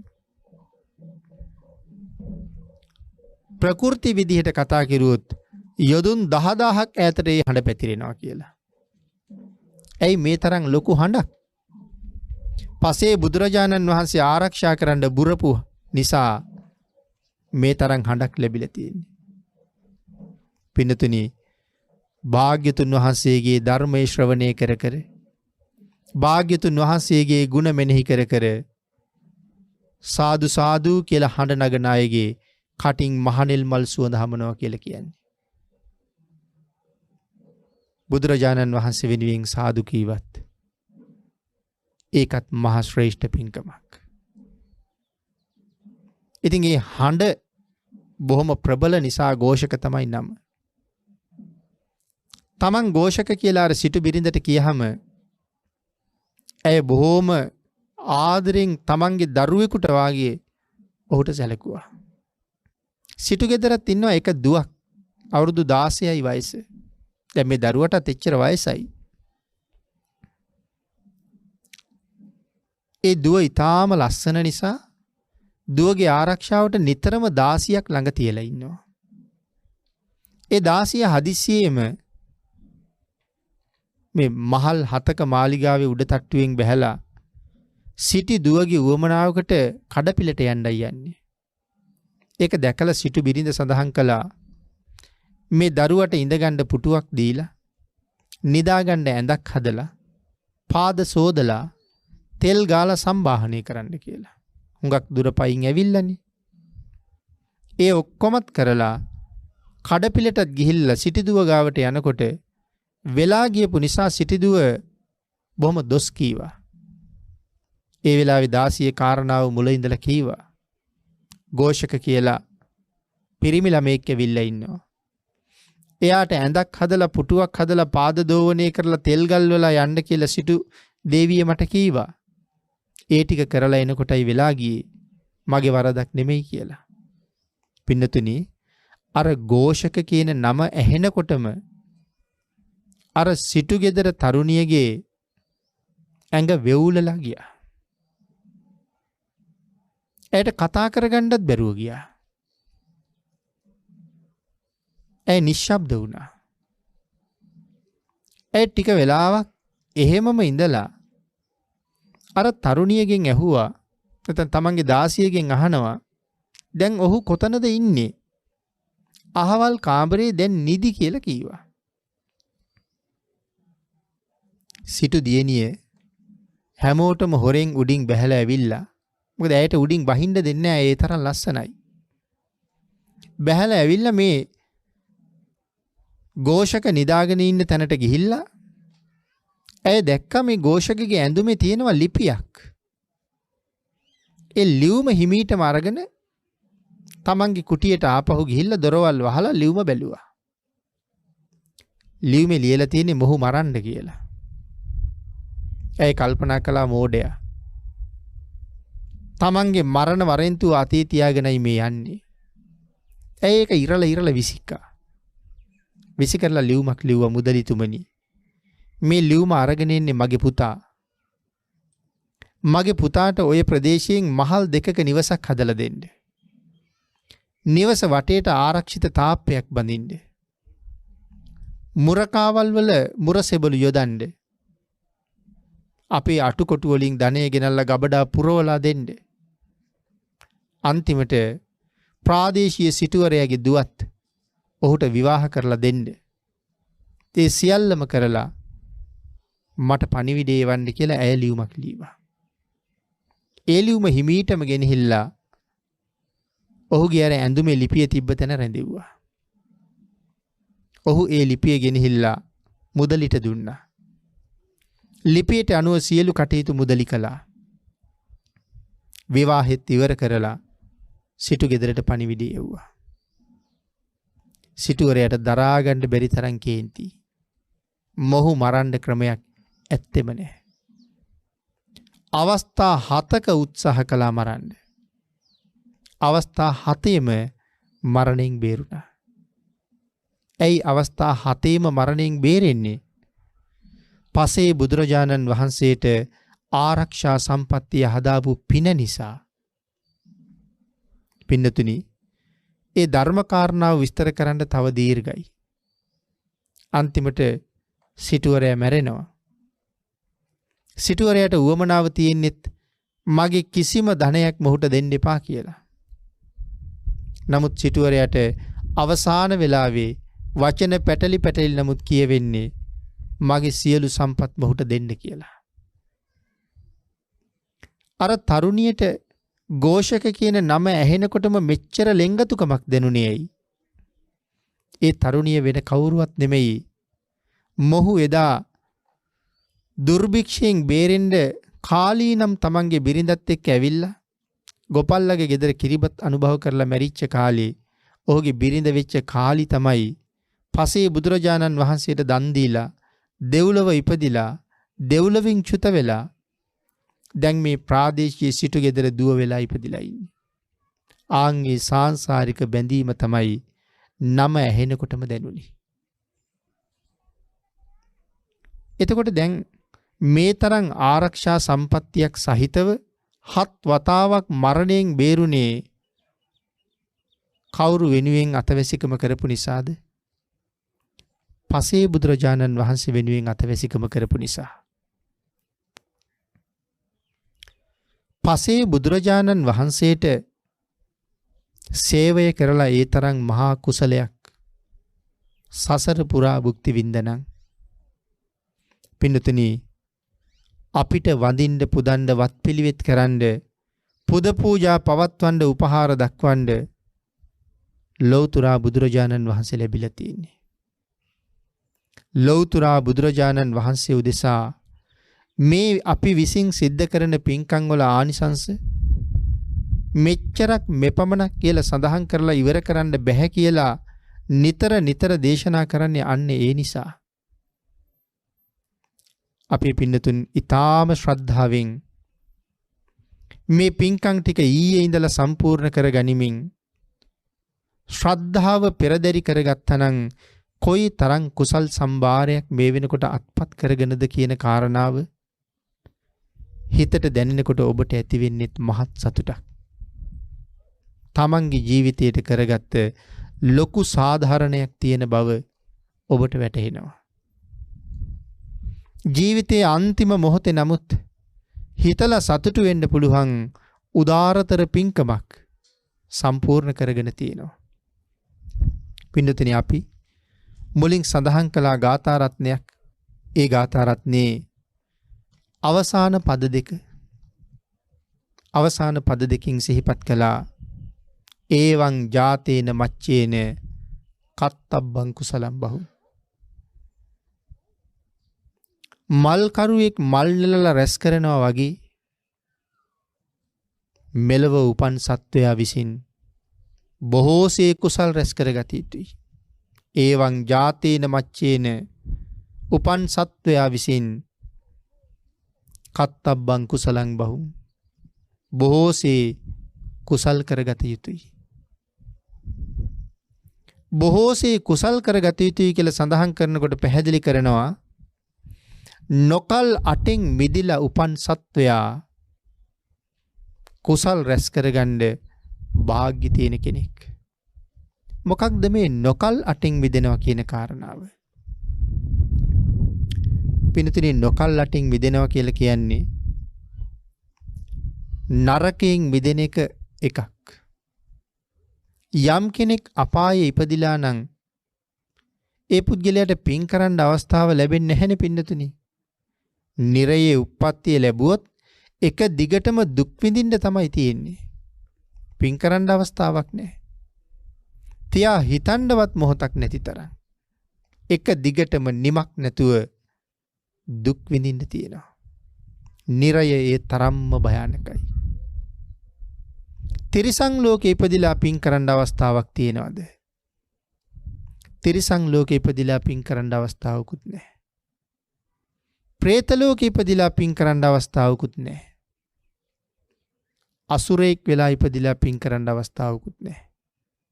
මෙතන අසුර කියලා සඳහන් කරනකොට අසුර කොට්ටාස දෙකක් ඉන්නවා. දෙවිවරු වගේ සැප විඳින අසුර පිරිසකුත් ඉන්නවා. නිරයක තරම් දුක් විඳින අසුර පිරිසකුත් ඉන්නවා. සතර අපායේදී කතා කරන්නේ ඒ දුක් විඳින අසුරයෝ පිළිබඳව. එහෙමනම් මේ සතර අපායේ කොහේ ඉපදුනත් පින් කරන්න අවස්ථාවක් නැහැ පින්නතුනි. ආන් එහෙනම් නරක නිරයෙන් මිදුන අයට තමයි පින් කරන්න පුළුවන්කම තියෙන්නේ. නොකල් අටෙන් එකක්. තිරිසන් ලෝකෙන් මිදුන අයට තමයි පින් කරන්න පුළුවන්. ප්‍රේත ලෝකෙන් මිදුණ අයට තමයි පින් කරන්න පුළුවන්. ඊළඟට 4 වෙනි කාරණාව සඳහන් කරනවා අසඤ්ඤ තලයේ සහ අරූප ලෝක. මේ අසඤ්ඤ තලයේ අරූප ලෝකවල ඉපදුනොත් ඒවා බ්‍රහ්ම ලෝක. කල්ප ගණන් අවශ්‍ය තියෙන බ්‍රහ්ම ලෝක. එවන් තැනක ඉපදුනත් පින්නතුනි පින් කරන්න අවස්ථාව ලැබෙන්නේ නැහැ. ඊළඟට සඳහන් කරනවා පංච ඉන්ද්‍රයන්ගේ දුර්වල බව. යම් කෙනෙකුට ඇස් පේන්නේ නැත්තම් මේ වාගේ මහා චෛත්‍ය රාජානන් වහන්සේලා දැකලා බුදුරජාණන් වහන්සේගේ පිළිම වහන්සේලා දැකලා ආර්ය මහා සංඝරත්නය දැකලා සතුටු සිත් උපදවලා පින් කරගන්න අවස්ථාව ලැබෙන්නේ නැහැ නේ පින්නතුනි. ඉන්ද්‍රියන් දුර්වලයි නම් කන් ඇහෙන්නේ නැත්තම් බණ පදයක් අහගන්න අවස්ථාවක් නැහැනේ. අතපය වාරු නැත්තම් වෙහෙසිලා මහන්සි වෙලා පින්කම් වලට උදව් උපකාර කරන්න පුළුවන් කමක් නැහැනේ. නිරෝගී මනසක් නැත්තම් මොකවත් කරගන්න පුළුවන් කමක් නැහැනේ. ආන් ඒ නිසා පංච ඉන්ද්‍රියන් දුර්වලයි නම් ඒත් පින් කරගන්න තියෙන අවස්ථාව මගහැරිලා යනවා. ඊළඟට සඳහන් කළා ප්‍රත්‍යන්ත දේශය. මොනවද මේ ප්‍රත්‍යන්ත කියලා කියන්නේ?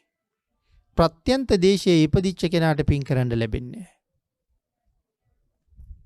ඇමරිකාවේ ඉපදුනොත් පින් කරන්න ලැබෙනවද? ජපානයේ ඉපදුනොත් පින් කරන්න ලැබෙනවද? එංගලන්තයේ ඉපදුනොත් පින් කරන්න ලැබෙනවද? මේ බටහිර රටවල් වල පෙරදිගත් ඇතැම් රටවල් වල බෞද්ධ රටවල් ලෝකේ තියෙන 10ක් විතර. ඒ රටවල් වලින් පරිබාහිරව වෙන රටක ඉපදිලා පින්කම් කරගන්න අවස්ථාවක් තියෙනවද අපිට? ඒ රටවල් වල ඉන්න මිනිස්සු සිල් ගන්නවද? ඒ රටවල් වල ඉන්න මිනිස්සුන්ට තිසරණ තියෙනවද? ඒ අයට දන් දෙන්න අවස්ථාව තියෙනවද? දන් දෙනවා කියලා සමහර රටවල් වල දෙනවා. නමුත් සම්මාදිට්ඨියක් නැහැනේ පින්නතුනි.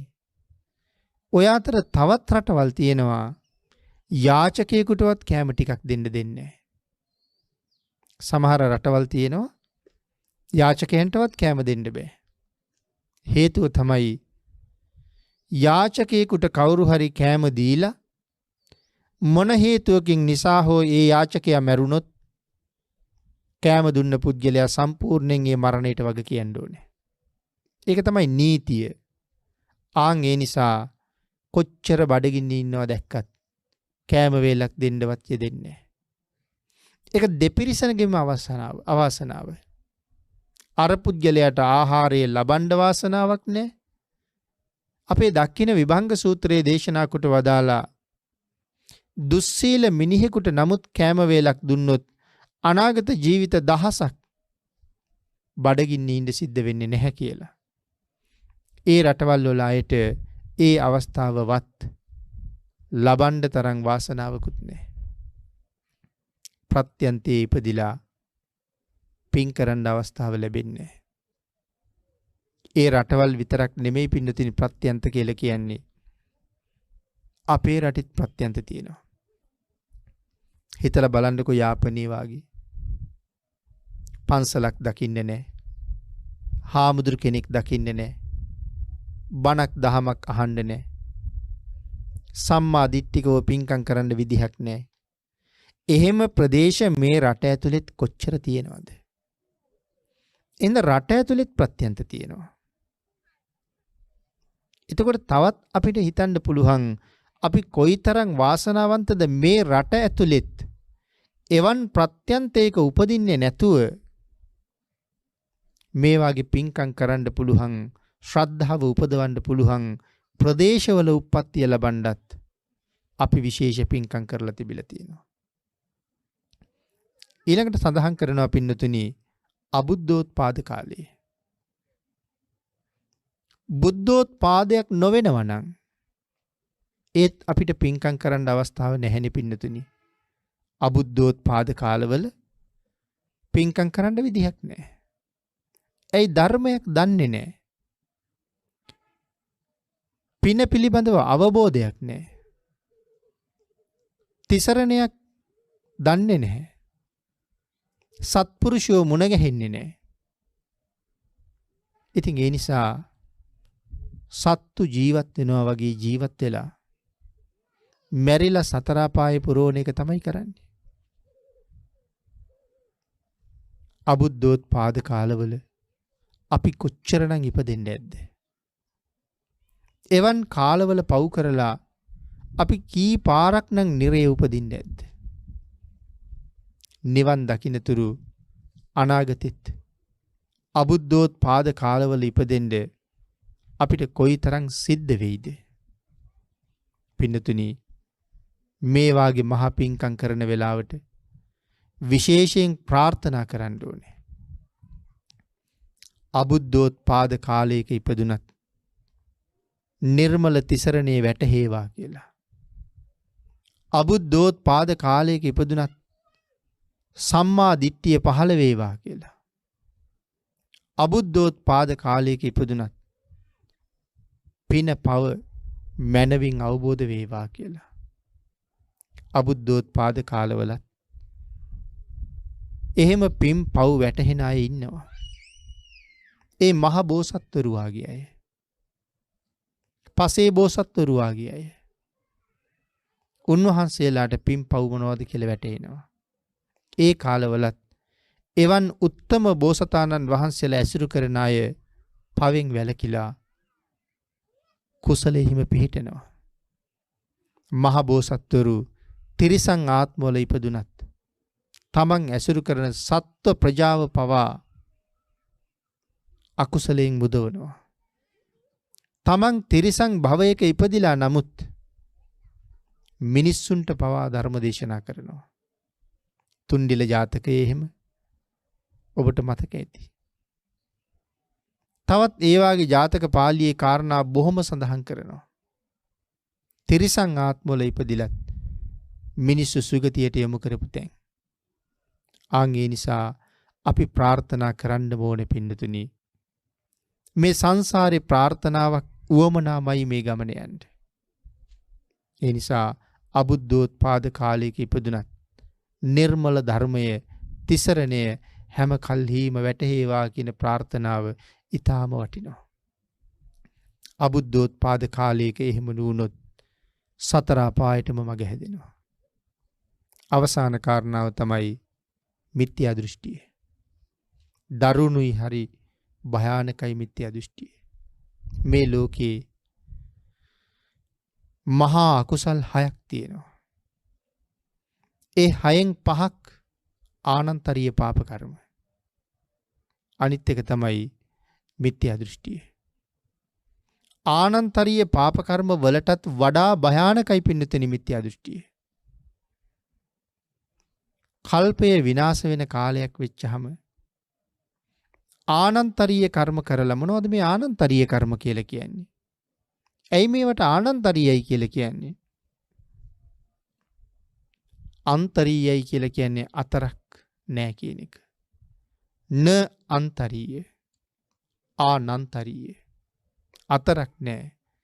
එවන් කර්මයක් යමෙක් කරලා තියෙනවා නම් මරණයත් එක්කම ඒකාන්තයෙන්ම අවීචිය උපදිනවා. අතරක් නෑ කිව්වේ ඒකයි. ඇහි පිල්ලම් ගහනවටත් වඩා ඊටාම අඩු කාලයයි ගත වෙන්නේ අන්තිම ප්‍රාණ වායුව වාතලයට මුදා හරින මොහොතේම ඔහු අවීචිය පහළ වෙනවා. ඒකයි ආනන්තරීය කියලා කියන අතරක් නෑ. නමුත් කපනැසෙන කාලයක් වෙනකොට මේ අවීචියේ ඉන්න අය පවා අවීචියෙන් මිදෙනවා කියලා කියනවා. හැබැයි මිත්‍යා දෘෂ්ටිකයෙකුත් අවීචියේ ඉන්නවා නම් ඔහු අවීචියෙන් මුදවන්නේ නැහැ.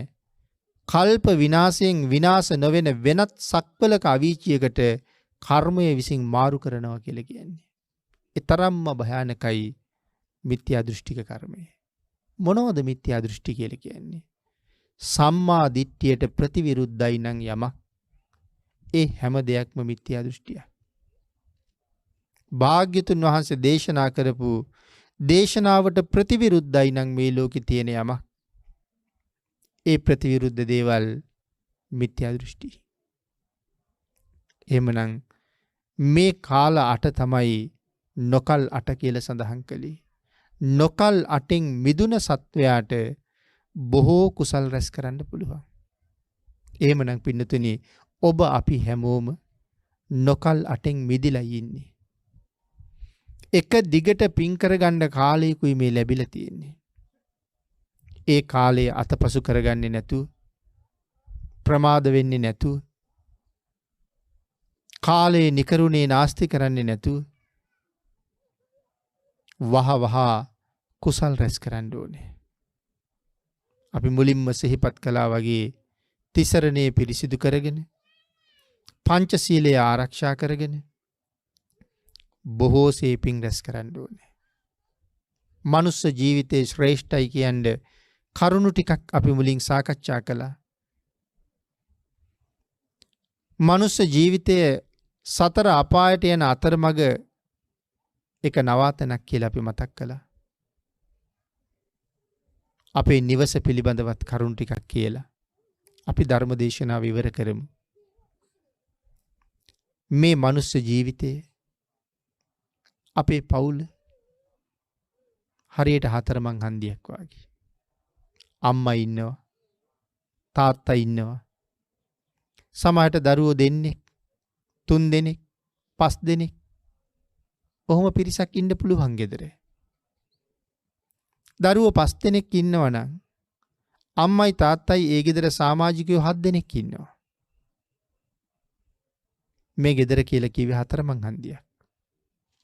ඒ හතරමං හන්දියක් කියලා මම සඳහන් කළේ. අපි පින්නතුනි හිතලා බලන්න හතරමං හන්දියේදී මොකද වෙන්නේ කියලා. හතරමං හන්දියේදී වෙන්නේ හතර පැත්තෙන්ම ආපු අය එකට මුණ ගැහෙනවා. එකට මුණ ගැහිලා නැවත ඒ අය වෙන වෙන පැති වලට යනවා.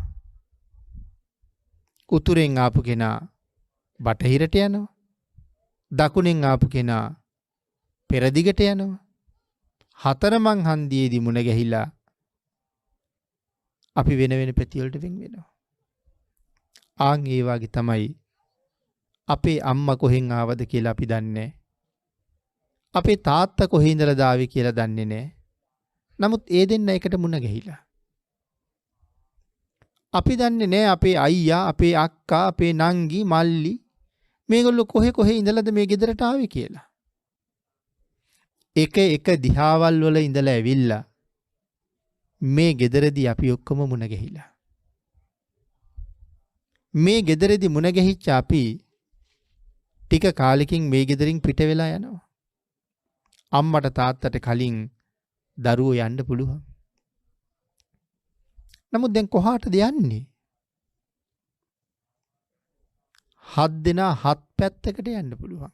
නැත්නම් නොඑක් පැති වලට යන්න පුළුවන් 7 දෙනා. දෙන්නෙක් එකපාරේ යන්නත් පුළුවන්. 3 දෙනෙක් එකපාරේ යන්නත් පුළුවන්. සමහර පවුල් වල ඔක්කොම එකපාරේ යන්නත් පුළුවන්. හැබැයි එහෙම වෙන්නේ කොහොම වුණොත්ද? තිසරණයි පන්සිලුයි ඒ ගෙදරම අයට හොඳටම තියෙනවා නම් ගෙදරම අය මැරිලා එකම පාරේ යනවා. මොන පාරේද යන්නේ? සුගතියට යන පාරේ යනවා. ඒ අය සුගතියේදී ආයෙ හම්බ වෙනවා. සමහර වෙලාවට එහෙත් එකටම පින් කරගත්තොත් එහෙන් චුත වෙනකොට ආයෙ මනුලවත් එකටම උපදිනවා. එකට පින්කම් කරන අය එකටම මුණ ගැහෙන බව ධර්මයේ බොහෝ තැන්වල සඳහන් කරලා තියෙනවා. එහෙනම් ඔබ හිතලා බලන්න. අපි එක පාරෙම යන පවුලක්ද? නැත්නම් අපේ පවුලේ අනික් අය කොහේ යයිද? ඔය කාරණාව හිතලා බලලා හැමෝම තමන්ගේ පාරේ ගෙන්න ගන්න. නමුත් වර්තමානයේ ධර්මයේ හුඟක් දන්නේ නැති නිසා, ශ්‍රද්ධාවත් හිග නිසා, කල්යාණ මිත්‍ර බවත් නැති නිසා එක පාරක යන්න උත්සාහ දරන බව නම් පේනවා හුඟක් අඩුයි. සමහර වෙලාවට අම්මයි තාත්තයි දෙන්නම බණ අහන්න යනවා. අම්මයි තාත්තයි දෙන්නම පොයට සිල් ගන්නත් යනවා. හැබැයි ඒ දෙන්නා කවදාවත් බණ අහන්න දරු පැටවු ටික එක්ක යන්නේ නැහැ. කවදාවත් බණ සිල් ගන්න ළමයි ටික එක්ක යන්නේ නැහැ. ළමයිට සම්මා දිට්ඨියක් නැහැ. ළමයිට තිසරණත් නැහැ. ළමයිට පන්සිලුත් නැහැ. ඒගොල්ලෝ ඉස්කෝලේ ගිහිල්ලා එනකොට, පන්ති ගිහිල්ලා එනකොට මගදී යට වෙලා මැරුණොත් අපායටම යනවා. අපි සිල් අරගෙන බණ අහලා සුගතියට යන්න පාර හදනවා. ළමයිට මොකවත් නැති නිසා ඒ අය මැරිලා අපායට යනවා. ධර්මය දන්නවනම්, හොඳට බණ අහලා නම්, සසර තේරුම් අරන් නම් ඉස්සරලම කරන්නේ සම්මාදිට්ඨික කරන එක. තිසරණෙහි පිහිටවන එක. සිල් ආරක්ෂා කරවන එක. මොනවා ඉගෙන ගත්තත් වැඩිම වුණොත් මේ ලෝකේ අවුරුදු 70ක් 75ක් ජීවත් වෙයි. ඒ ටික කරගෙන මැරිලා නිරේටනේ යන්න තියෙන්නේ. ඒ ගිහිල්ලා අවුරුදු කෝටි ප්‍රකෝටි ගණන් කල්ප ගණන් විඳවන්න වෙනවා. නමුත් පින්නතුනි, කුසලුත් රැස් කරවලා තිසරණයත් පිරිසිදු කරලා තිබුණොත් සතර අපායෙන් මිදලා සුගතියට යයි. ශ්‍රේෂ්ඨ වූ මනුස්ස ජීවිතය අර්ථවත් කරන්න. දරුවන්ගේ ජීවිත ටිකත් අර්ථයෙන් පුරවන්න. දරුවන්ට තියෙන හැබෑම ආදරේ තමයි අපායට යන පාර වහලා දෙන එක. ඒක කරන්න හොඳටම පුළුවන්කම තියෙන්නේ මුලින්ම මව්පියන්ට. ඒ ටිකත් කරලා ඔබ සත්පුරුෂයෝ බවට පත් වෙලා තව බොහෝ දෙනාට පිහිට වෙලා ඔබේ මෙලව ජීවිතේ සුවපත් කරගෙන පරලෝ ජීවිතේ සුගතිගාමී කරගෙන සතර අපායෙන් අත මිදලා සසරින් එතර වෙන මඟ පාර හදාගන්න තුනුරුවන්ගේ අනන්ත ආශිර්වාදයෙන් ඔබට ශක්තිය, ධෛර්යය, වාසනාව උදා වේවා කියලා ආශිර්වාද කරනවා.